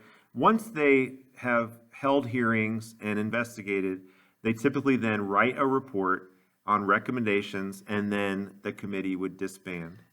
Another example was the Committee on Steroid Abuse in Major League Baseball. And I often tell students, I think you can imagine, or hopefully, we wouldn't need a permanent committee on that, right? I mean, I don't know, but I would hope that's not the case. So that just gives you an example of the finite nature of these committees.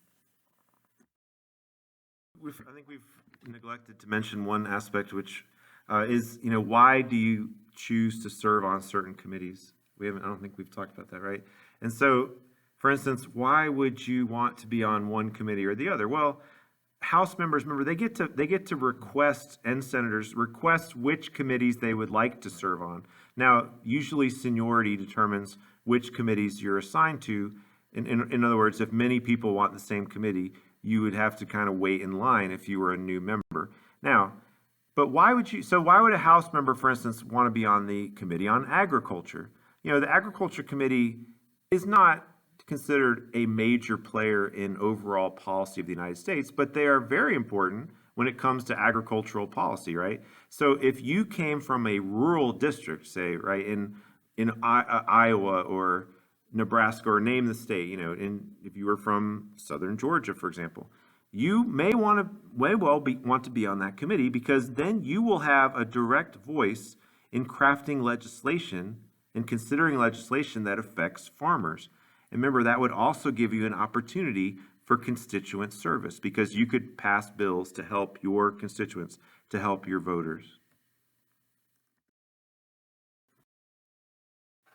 So the Senate actually has an interesting ranking system for their committees. We've already discussed the standing, select, and joint and conference committees, but we're going to note here. And so as you can see here, the Senate has a way of ranking the committees by their level of importance. And you'll notice that there's some criteria here. The Senate committees are divided according to relative importance into these three categories: Class A being the most important, Class B second most, and Class C third most. And you can also note that senators are limited to service on only 2 Class A committees and 1 Class B committee. And I often have students contemplate, why is that? Why would they not just have allowed the senators to, or the ones that could, be on all Class A committees to be on all Class A committees? And I think you should contemplate that for a moment. Notice that assignment to Class C committees are made without reference to the member's service on any other panels, because these are very temporary in nature and function somewhat differently. But going back to the other point about why only 2 Class A committees is that, one, you don't want all your expertise in one, or if you will, in a concentrated select few committees. Also, you want to make certain that you are helping educate and exposing your younger members to these important and consequential matters in these more important committees. And you can also add the fact that you want to prevent any sort of cabal, if you will, of senators being able to consolidate too much power and influence. Remember, that's one of the dangers that that the founders often cited and often discussed, because this was something all governments had to grapple with and guard against. And yeah, I think it's some of it's also fairness. I think it's kind of like, if you were a more senior senator, it would kind of be unfair if you could just be on all the top committees, right? And all the more junior members, the newer members, would all get the leftovers. And so I think it's also a matter of distributing power, and so they place these limits on themselves. And so this, we don't need to. This is basically reiterating. Although there was one particularly, probably one of the most famous select committees in history was the Select Committee to investigate presidential campaign activities, which was more commonly known as the Watergate Committee. And that was very high profile during the investigations of Richard Nixon. Their committee hearings, were televised and everybody watched. And, I remember it well, not really, but Mr. Dava would like to think so, but I was about 3 years old. But yeah, but it was a big deal. And ultimately, their investigations helped bring down Nixon's presidency. And so, remember we said there's Class A, B, and C committees. So let me give you a few examples here. Most of these are Class A. Go on. Just make sure you're speaking into the speaker. So I have a list here. So like armed services, obviously appropriations and finance in the Senate are A committees. In other words, most of the ones on the left-hand column. The only ones that aren't on that column that are B committees would be, for instance, Veterans Affairs Committee, Budget, the Rules Committee, which we said is not very important in the Senate, Small Business.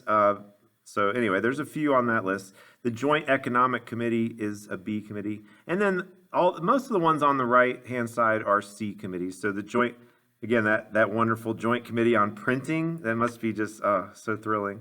And the Joint Committee on the Library of Congress and the Select Ethics Committee, those are C committees.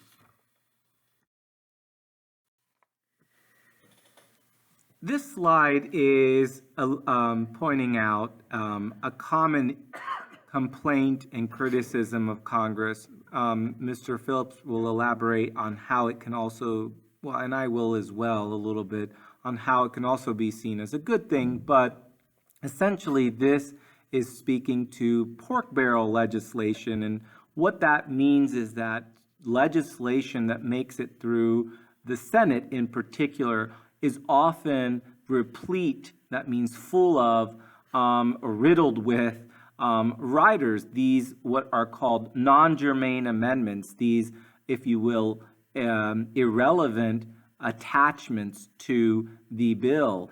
And oftentimes these attachments or these irrelevant or non-germane amendments are meant to help, if you will, grease the wheels of the legislative process. And I say grease the wheels because I want to play off of this pork, if you will, analogy. And obviously there is some fat associated with pork. It's part of what makes it also tasty. Nonetheless, the idea here is that the wheels of the legislative process sometimes need a little grease in order to work, in order to move. And there may be senators that are unwilling to vote for your bill, but you need their vote in order to get it passed. And so you may promise them, hey, if you vote for this bill, I'll vote for your amendment to add some random bridge to nowhere in your state of Alaska. And so you can see one of the most notorious or prolific pork barrel masters was the former president pro tempore of the Senate, Ted Stevens from Alaska, and his infamous bridge to nowhere. And in essence, a bridge that was built that really only serviced very, very, very few people. But this is an example of pork barrel legislation where you have a substantial number of irrelevant amendments that have been attached to a bill in order to entice senators to vote for it in order to gain or accomplish passage of the bill. What would you add to talk about earmark? I mean, you can see the specific. I mean, earmark is sort of a similar. I mean, earmarks are often, take the form of pork. Earmark is basically a part of a bill that designates money for a specific purpose or a specific project. And we often say, another characteristic of pork or earmarks is it really only benefits a limited number of people, probably just within one state or even one district of one state. So it does not have national benefit, but in the past, members of Congress, and still somewhat today, they've tried to supposedly cut down on it, but but yeah, that, you get your pork and I get mine. We call it, we will talk about log rolling, where I vote for your bill if you vote for mine. So I scratch your back, you scratch mine. I'll vote for your pork, your little pet project, if you vote for mine. You can see another thing they did in Alaska was he was able to secure money. Now, it wasn't, $500,000. The thing about pork is it's usually a very, very small percentage of the budget. But it still makes certain people mad. People criticize it because they see it as wasteful and not really benefiting the country as a whole. But obviously, it benefits somebody. And so you had this the Alaska Plains painted with a salmon on the side to promote their salmon industry. Now, I imagine that did help the economy of Alaska. Probably, you had to have people paid to paint the plains, and that gave them money and jobs and so forth. So it has some benefit, but people still see it as unnecessary. And it's often the target of scorn by those who would like to balance the budget. So, how many slides? All right, so one of the most important responsibilities of Congress is to indeed make laws, and this is obviously shared by both the House and the Senate. What you should also note is that the bill must be passed, not only passed by both houses, but it has to be passed in the exact same version, identical. And oftentimes we know this doesn't happen, and therefore that's why conference committees exist, so that members of both the Senate and the House can go there and hash out the differences, and hopefully then that new compromised bill has to go back to the House and the Senate and be passed at that point in order to go up to the president. Now, you should note that anyone can write a bill, including yourselves. However, only a member of the House or Senate can officially introduce a bill. And this is key because you can imagine we're going to play off of this difference a lot and see if you're listening or paying attention, whether or not you understand that anyone can write or propose a bill, okay? But only a member of the House or Senate may introduce a bill. And once a bill has been introduced, on the House side, the bill is dropped into something called the hopper.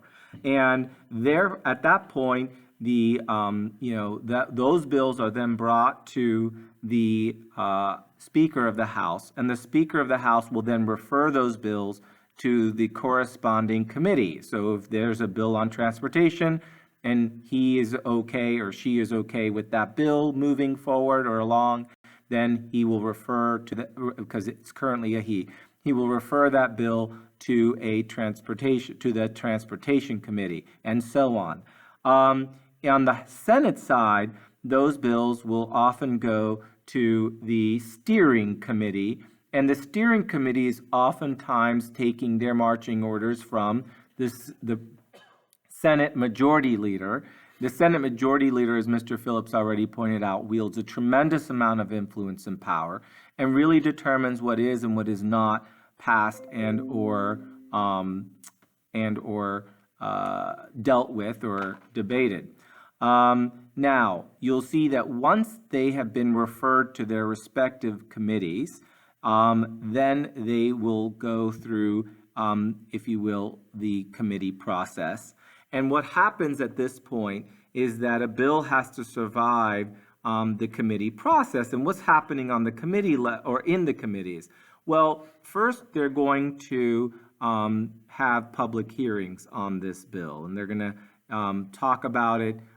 They're going to have people come in to talk about it, and then they're going to proceed to mark up the bill. That means after they've heard testimony from experts and they've also let the public weigh in on that bill, they will then begin to mark up the bill.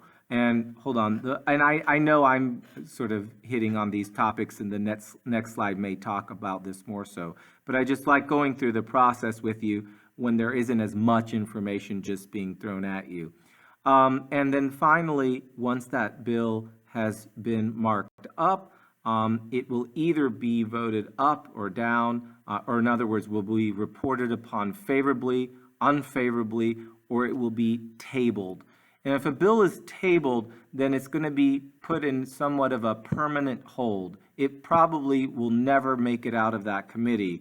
It's just sort of an indefinite pause button, if you will, or a coma, if you will. And if it's reported upon favorably, that means the committee approves of it and it's going to move on. If it's reported upon unfavorably, that means it's not going to move on unless some extraordinary measure like a discharge petition is filed. And I'll talk to you more about that a little later. Then it goes to the floor where it needs to go through certain processes there, but then it's voted up or down. And then finally, we know that the version of the bill is never going to be the same in both houses usually, and therefore needs to go to the conference committee. Now, please note that most bills overwhelmingly are going to be voted down or never make it through the process, okay? So overwhelmingly, bills are going to die. And most bills die in the committees. So please do note that. Indeed, as I was mentioning before, bills can die at any stage and most do.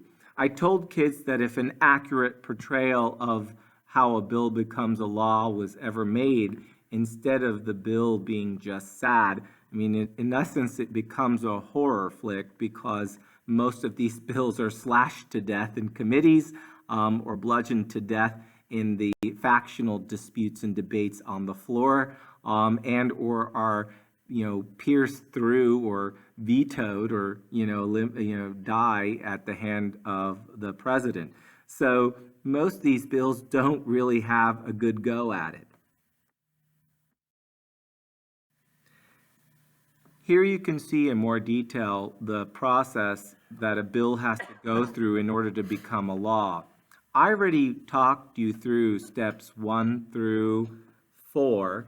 I need to elaborate a little bit on step 3 for you. But again, to recap, the bill goes into the hopper, goes to the House of the Speaker of the House, who then refers those bills to a committee. On the Senate side, it goes to the majority leader, and they then, in conjunction with the steering committee, will refer those bills to their respective committees. Again, within the committee, you have a public hearing, you have some sort of debate, and then marking up of the bill where they edit and tweak the bill, and then ultimately a reporting of favorable, unfavorable, or placing or tabling the bill, which is somewhat of like a permanent hold on a bill. Now, in the event that there is a permanent hold on a bill, there's something called a discharge petition. Now, the way a discharge petition works is if you look up the word discharge, it means to forcibly release something, yes? And in this case, the discharge petition, and this happens in the House, that is correct, requires a vote of 218. Again, why? Because that is a simple majority in the House. And this happens very rarely, if at all, because most bills don't even get to a committee unless the leadership of the Congress already wants to see that bill move forward. So very little happens in Congress that surprises or goes against what the leadership wants. In other words, the majority leadership in those respective houses. So this is a rare occurrence, but it has been threatened, and it can happen to forcibly release a bill in a committee. Nonetheless, on the House side, if a bill makes it out of the committee and is reported upon favorably, it doesn't go to the floor just yet. If you recall, Mr. Phillips said there was a traffic cop, the Rules Committee, and it must then go to the Rules Committee before it can go to the floor. The Rules Committee gets to determine how long this bill will be debated, when the bill will be debated, in other words, when it will be placed on the legislative calendar.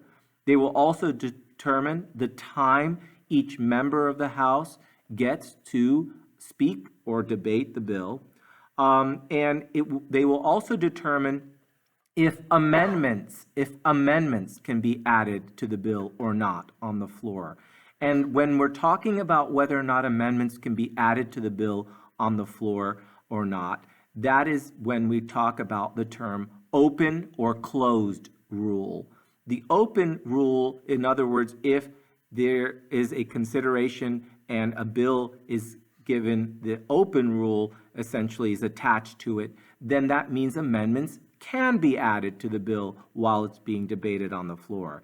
If there's the closed rule attached to this bill, then you may not add an amendment to this bill while it's being debated on the floor.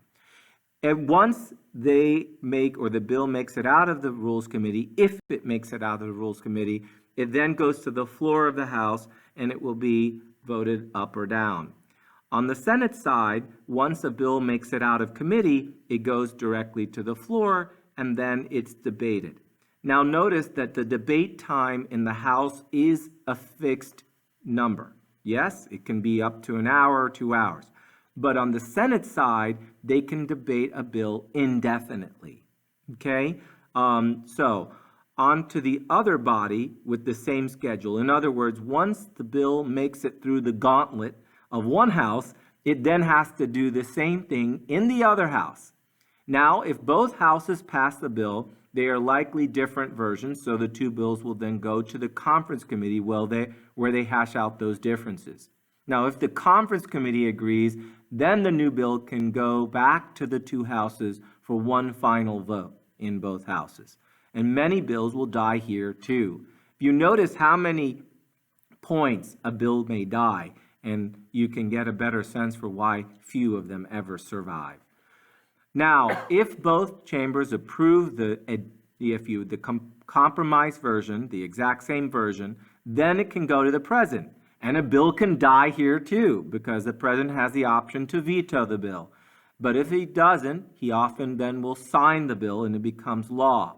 However, there are two instances where if Congress is not in session, if a president doesn't act on a bill, one of two things happens. So if the Congress is in session, in other words, they are working and they're in Washington and doing work, and the president has not done anything to the bill, after the passage of 10 days, that bill then becomes law. On the other hand, if the president has decided to do nothing to a bill and Congress is not in session, that effectively acts like a veto and is called a pocket veto, sort of like put it in his pocket and walked away. Now, the final step here is, of course, or possible option here, is that Congress can override a presidential veto. Congress has no ability to do anything to a pocket veto. It is what it is, because they're not in session to do anything about it. But in the event of a regular veto, Congress can override the presidential veto with a 2/3 vote of each house. And all of those provisions for the president are laid out in the Constitution. Like Mr. Davos said, so if 10 days pass, it does become law. But let's say they pass a bill on December 21st and they adjourn for the year for Christmas break on December 23rd, and the president has not yet returned the bill. That would be the pocket veto, right? That would be automatically vetoed. It is a long, complicated process. In fact, like Mr. Davos said, most bills never make it past step 3. Most bills never make it out of committee. In fact, let's say right now the Democrats are the minority, right? So if a Democrat proposed or introduced a bill to, say, ban certain types of assault-style or military-style rifles, that bill essentially is what we call DOA, dead on arrival. Yes, Paul Ryan will look at it, he'll send it to a committee, and there it would die. The chairman of that committee would never let that bill see the light of day. It would be called pigeonholing the bill, and that bill is never, ever going to pass. Okay, this slide obviously is talking about how a member of Congress has to consider many factors when deciding how to vote on bills. Now, I guess we will talk about the different models of representation, or should we do that now? I think we can do that later because I have a slide for that. But we have, so obviously you see the different influences here.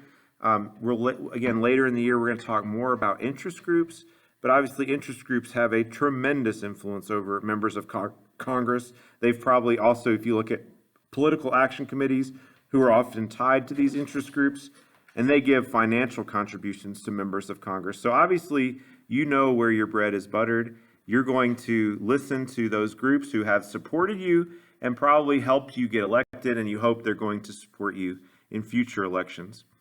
Caucuses, members, could be your party, the party itself, party caucus.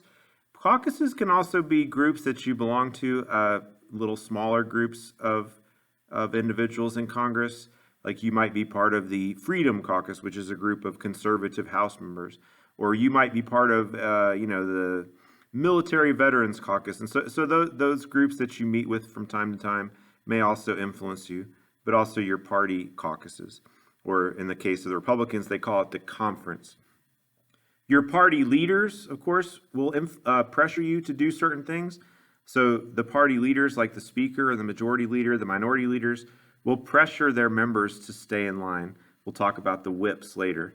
Of course, your colleagues can exert pressure on you, especially people from your own party. Your staff is very important. So each congressperson has staff members that they hire. Many are paid staff. You also might have some volunteers. But the paid staff members are experts, and you hired them because you trust their advice. They've probably worked in Washington for a long time. And so they're gonna know a lot about different issues, different policies. So they're going to give you advice on whether or not you should support certain bills. In fact, members of Congress rarely read the bills that they end up voting on. They rely on the committees that worked on the bill and their staff members to do a lot of that research for them. So your staff is essential, and they get tremendous amount, they put a lot of weight on the advice of their members of their staff. And notice how I left this for last. Your constituents. Oh yeah, we forgot that members of Congress are supposed to represent the people. Right, oh yeah. So sometimes they might have to be reminded that you have all these other pressures from party and from the moneyed interests and people who've contributed to your campaign and interest groups and lobbyists. But are you not also supposed to listen to your constituents, the people that you are supposedly there to represent? So unfortunately, maybe sometimes that gets not as much attention as it should.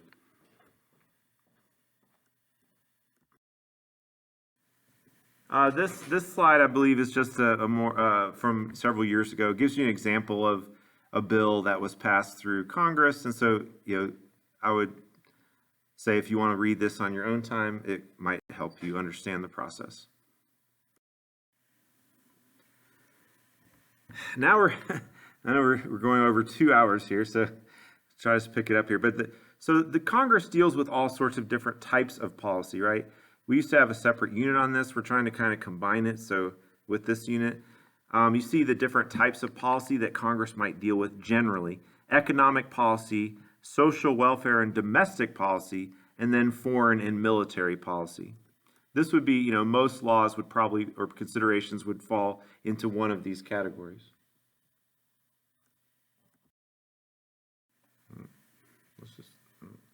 All right, so fiscal policy quickly is basically policy that deals with taxing and spending issues.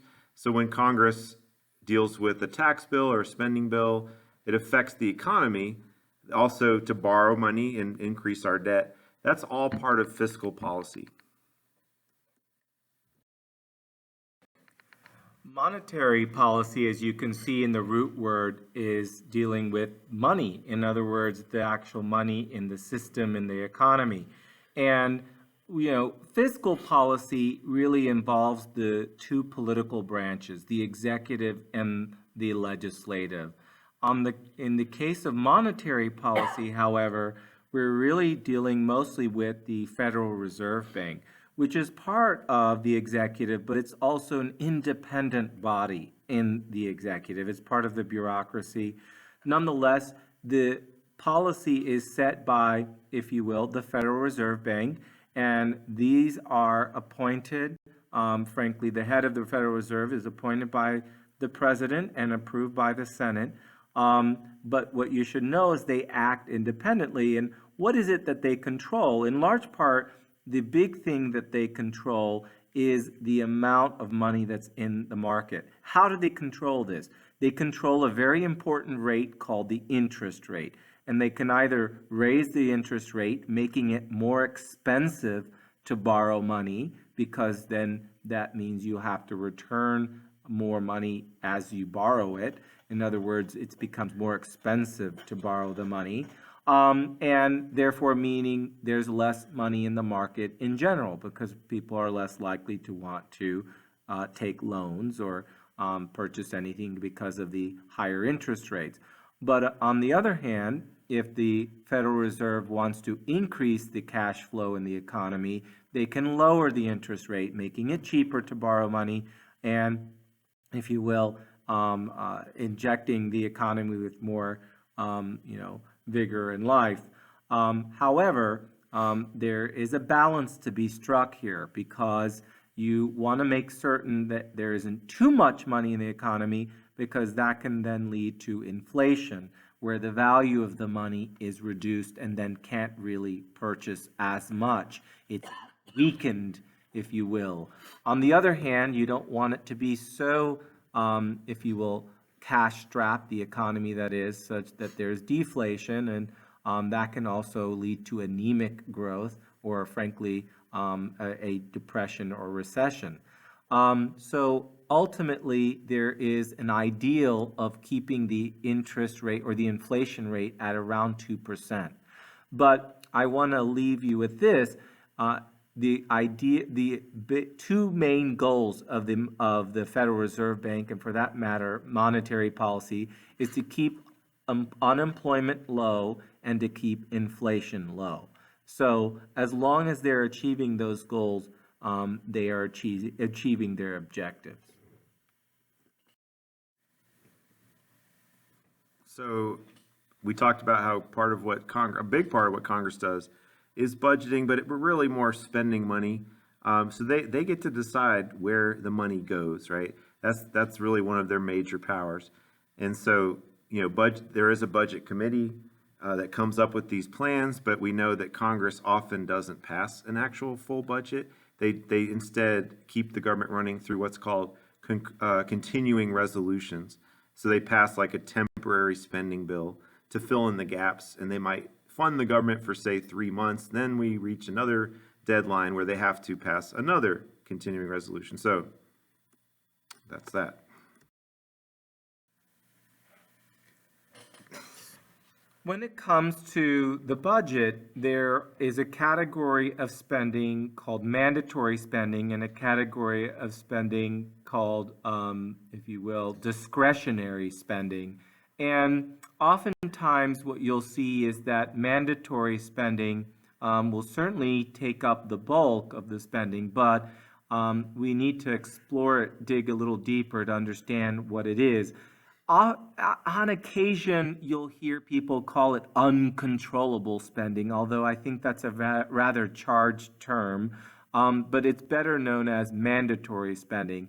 And these are basically obligations that the government has that it must meet, if you will, its bills or its services that it promises to people.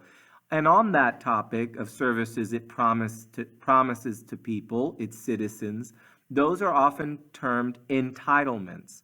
And there are really sort of two types here of entitlements. There's the means-tested programs, and then there are non-means-tested programs. And means-tested programs simply means that they're going to look at what you make. Typically, these programs, in other words, your income, typically these programs are targeted toward low-income individuals. So if you're not a low-income individual, you're not going to be entitled to this program. Programs such as food stamps or Medicaid. Now, on the other hand, if it's a non-means-tested program, such as Social Security, anyone who is a citizen who qualifies will then be entitled to those monies. So you can get a sense from my emphasis here why they're considered entitlements, because these are things that the government owes you as long as you meet certain criteria. Yeah, so, and another thing, you'll hear some of these terms like on your term list, Medicare, Medicaid. That Medicare, Medicaid, Social Security, these entitlement programs would fall under this category of the pie chart you see here that's labeled as mandatory spending. So yes, Congress could adjust those numbers, but they've pretty much fixed those into the spending plans. And it's very politically unpopular to say reduce those programs, and they've been essentially promised to people, as the word entitled suggests, right? And so one quick tip, if you are ever asked about Medicare, Medicaid, and you get them confused, Medicare, one way to remember it, at least for me, is people say you care for the elderly, right? Even though that could apply to the poor, I suppose, as well. But think about Medicare, caring for the elderly, and Medicaid is aid. Who needs aid? The poor. And so low-income people, Medicaid, you aid the poor. Although Medicaid, of course, is also for people with disabilities. But anyway, so you see, mandatory spending used to be less than half of the budget, as we'll see in a diagram in a second. But it's now overtaken. You can see a good chunk of the budget, about 2/3 of the overall spending is already spoken for. The government cannot really, it's difficult for them to adjust or reduce the spending. And so you end up with discretionary spending is where they have more flexibility. So think about having discretion on something. That gives you choice, that gives you options. And so discretionary spending essentially could be adjusted more easily from year to year. But you see that only makes up now less than 1/3 of the budget. So the amount that they have to play with when we talk about balancing the budget is relatively small. And you also see a significant chunk now goes simply to pay interest on the debt. So as the debt grows, that number will grow, which essentially becomes almost like another mandatory part of the budget, right? Because you have to pay the people who loaned you that money, you have to pay them their interest payments, or else they won't loan you any more money. Now, as far as discretionary spending, the largest chunk of that by far in our country goes to military spending. So military spending dominates the discretionary portion of the budget, and then you see very small chunks for everything else, which would include, so what else would discretionary spending include? Money for, say, roads, road repairs, money for scientific research, money for education, veterans programs. All of that falls under discretionary spending. And here you see projections from the 2017 budget. Now, the percentages is actually an interactive graphic. So if we were able to click on it, I don't think that works here, but yeah, it would show you the actual numbers and percentages. But you get an idea that healthcare programs, again, Medicare, Medicaid, so forth, Social Security, interest on the debt. You see that domestic spending compared to defense. So defense makes up, I believe, over half of our discretionary spending.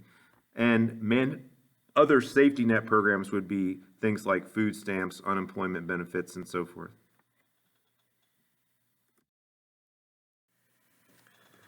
So here you can see over time the change in the amount of the budget that was dedicated to discretionary spending versus entitlement spending. And you can see by the 1980s that entitlement spending overtakes discretionary spending and has continuously increased over time. And so you'll also hear sometimes terms like deficit and debt. Deficit is how much money the government spends beyond what it has in a given year. You could also have a surplus, but that rarely happens in our case, where you actually take in more money in revenue than you spend. Either way, the accumulation of deficits, I guess, minus the surpluses, is referred to as your debt. So the debt is the total amount the government owes to various entities, and the deficit would be the yearly amount. In other words, how much are we adding to the debt in that year? So if you had a $10 trillion debt and you ran a $1 trillion deficit that year, you would then at the end of the year have an $11 trillion debt, right? And so it's much harder to balance the budget. It's much harder to attack deficit spending and debt, therefore, when you have a very large chunk of your budget going to mandatory programs that gives you much less flexibility to make cuts from year to year. This is made even more difficult when there is no political will or desire to raise taxes, because you are going to continuously run a deficit if you don't have an income source or revenue stream that comes in to make up for those costs. And so you can understand here that there is a political dilemma. There is no will really to raise taxes, even though that may be one of the ways in which to raise the funds necessary to fund all these services. And likewise, it's easy to keep spending, because if we talked about it, if you cut, you have the Democrats especially, but Republicans too, who are very hesitant to make cuts to things like Medicare and Social Security, and there's valid reasons for not wanting to cut those programs. But on the other hand, it would be very politically unpopular, especially with the elderly, and the elderly vote, right? They're the ones who vote more than anyone else. And then you have defense spending, we said, was another huge chunk of the budget, and Republicans are typically opposed to reducing that spending. So if you have the Democrats who refuse to make cuts to the entitlements and Republicans who refuse to make cuts to defense spending, you're only left with that tiny little chunk to play with that you saw in the previous pie graph. And so really, when people talk about being serious about balancing the budget, that is not something politicians are really serious about in most cases.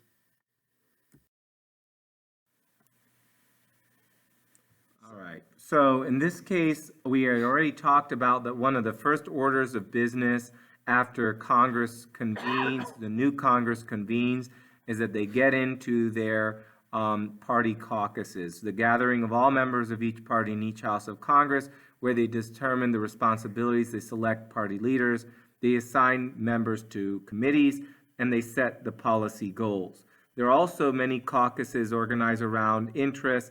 There's like the Congressional Black Caucus, there's, the Woman Caucus, there's the Tea Party Caucus, there's the Hispanic Caucus, there's the Progressive Caucus. I think you get the idea. Every particular faction in Congress has a caucus. And these can sometimes play a role in terms of how a member of Congress will ultimately vote. So they can matter in some instances. And in some instances, they can even matter a little bit more than party, but that's rare if ever. But these are interesting entities that can help sway on the margins the vote totals for a particular bill or the support for a particular initiative. All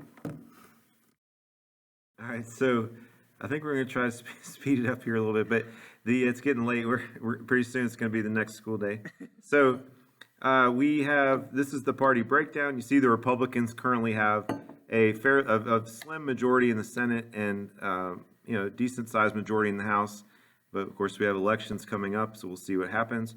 You see the two independents. We also have vacancies from time to time as people maybe pass away or retire, or oftentimes they have to resign in the midst of a scandal and so forth. So there's all sorts of reasons why vacancies occur.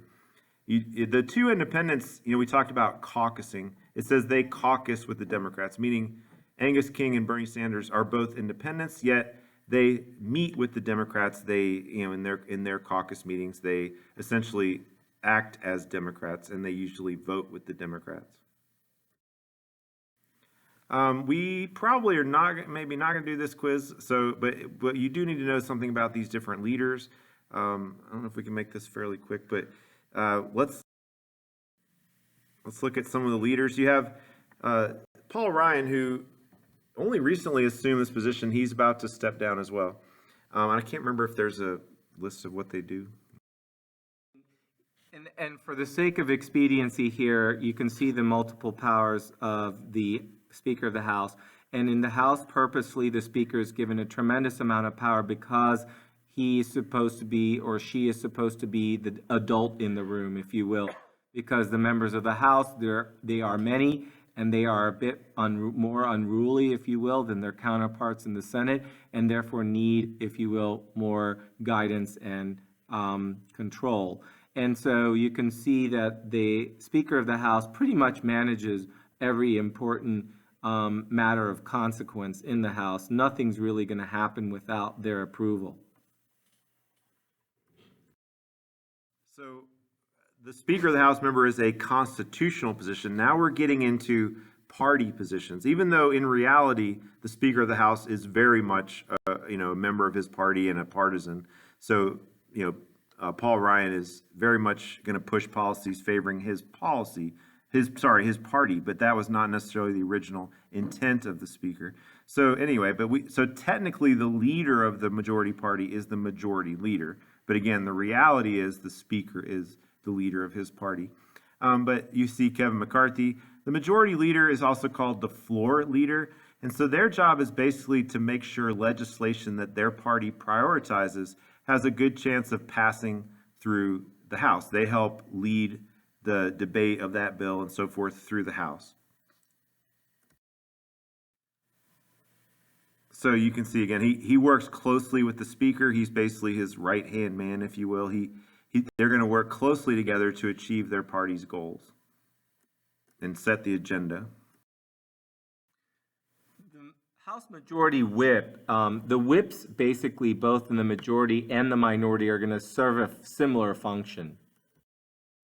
In the case of the whips, they're going to be assisting their respective leaders, okay, the majority leader or the minority leader if it's a minority whip. And they're basically the enforcer. They're there to enforce the will or the message, communicate also the message of the leadership. And when an important vote is being considered, they are the ones who are there to ensure that the members of their party are attending and that their members are going to be voting the way the leadership wants them to vote, within reason, of course. But there are tools that they use to persuade, cajole, and otherwise convince their members to vote with them. There are also consequences, if you don't, that they could possibly employ in terms of withholding money from you if you don't vote with them when it comes to campaigning for your seat again. Or worse yet, they could actually help to prop up a primary challenger against you for the upcoming election. So they're going to also be responsible for counting votes to make sure that their side knows very well, their leadership knows very well what to expect. They don't like to be surprised. The leadership never likes to be surprised. They like to already know things in advance. So this is true for the majority whips as well as the minority whips. It just depends on whether or not they are, if you will, carrying out the orders or helping out the majority or minority side.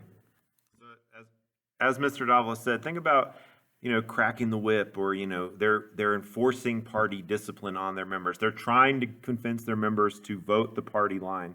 They don't always succeed, but that's their job. And counting votes, because again, if Paul Ryan, if the Rules Committee is going to bring a bill to the floor, they don't want to be embarrassed and have the bill go down to defeat. So they want to make sure that they at least have that minimum, right, of 218 votes, hopefully more in their case. They don't want it to be close. And so the whip is sort of a liaison between the rank, what we call the rank and file members, and the other top leaders. He communicates between those two groups.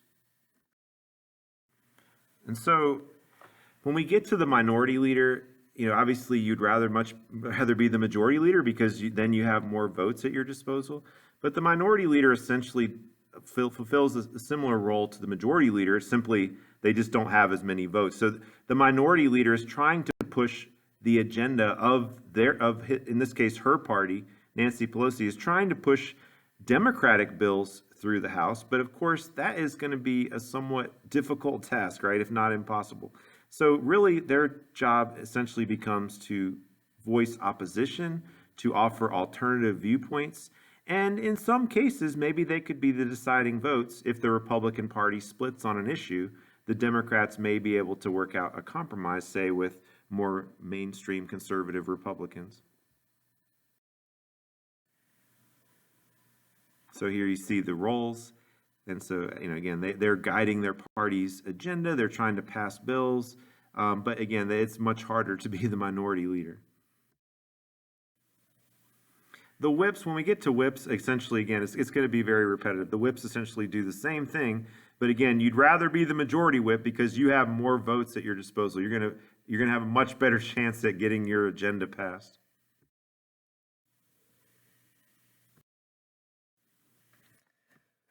With respect to the Senate, we already mentioned that the Vice President of the United States serves as the President of the Senate, and this is a largely ceremonial role. There is, however, one particular power of consequence, and that is in the event that there is a tie in the Senate, the Vice President, or in this case, the President of the Senate, has the ability to break that tie.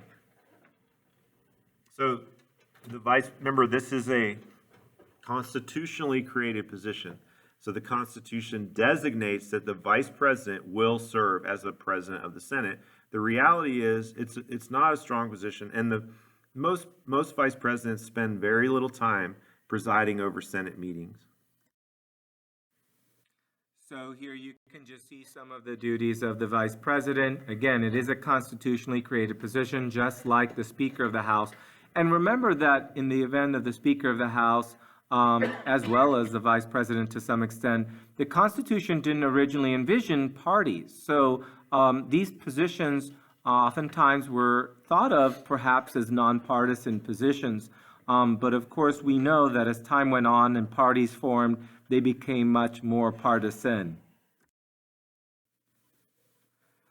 So the fact that the Vice President was not going to be in the Senate all the time presiding over the meetings gave an opening to the Senate to, if you will, create another job, which is the President pro tem of the Senate. And this position is often or always really given to the longest serving member from the majority party. Please remember that. The longest serving member from the majority party. And therefore, it's again a purely ceremonial role, perhaps given to them because of their older age and their, if you will, their time of service in the Senate. But again, a largely ceremonial role. But again, this is a position specifically mentioned in the Constitution. The only positions mentioned in the Constitution as far as Congress are the Speaker, the President of the Senate, and the President pro tempore.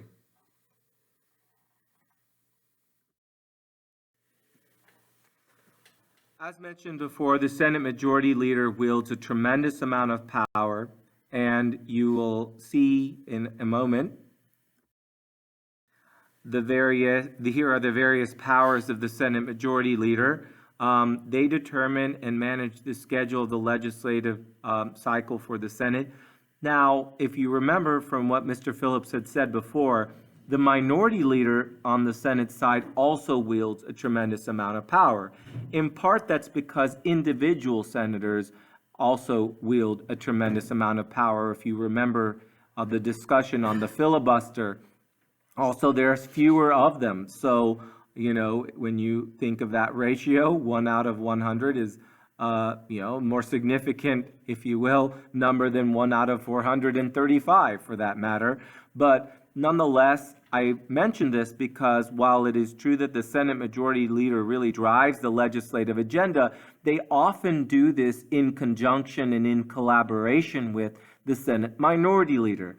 They're often in conversation with one another and coordinate certain things. Ultimately, of course, the Senate Majority Leader will push for their particular way, but they often are very conscientious and take into account the Minority Leader's wishes and position. Again, the whips do largely the same thing, so please just note that.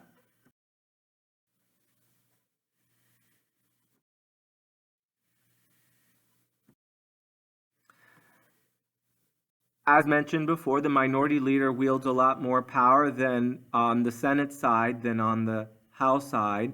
and is able to sort of have certain tools and maneuvers given the rules of the Senate at their disposal in order to press their case and or stall legislation or really grime up the process. In other words, threaten, if you will, filibuster or other kind of delays or holds on bills until they are able to reach some sort of compromise. And these kind of maneuvers are much more available on the Senate side than they are on the House side.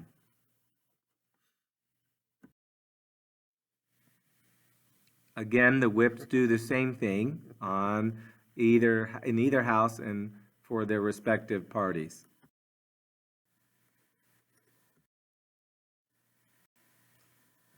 And this is just a slide of the local representative from.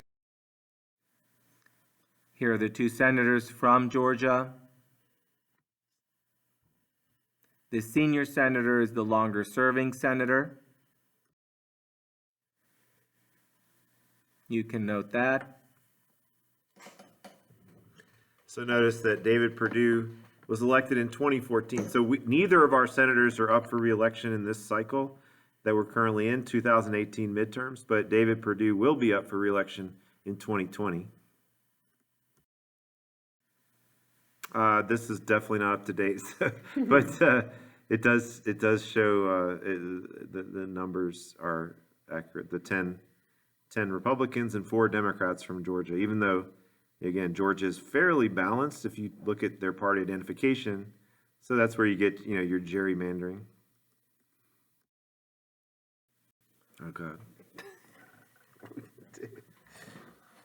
We will address these subsequent acts and cases on a later PowerPoint. Thank you for listening.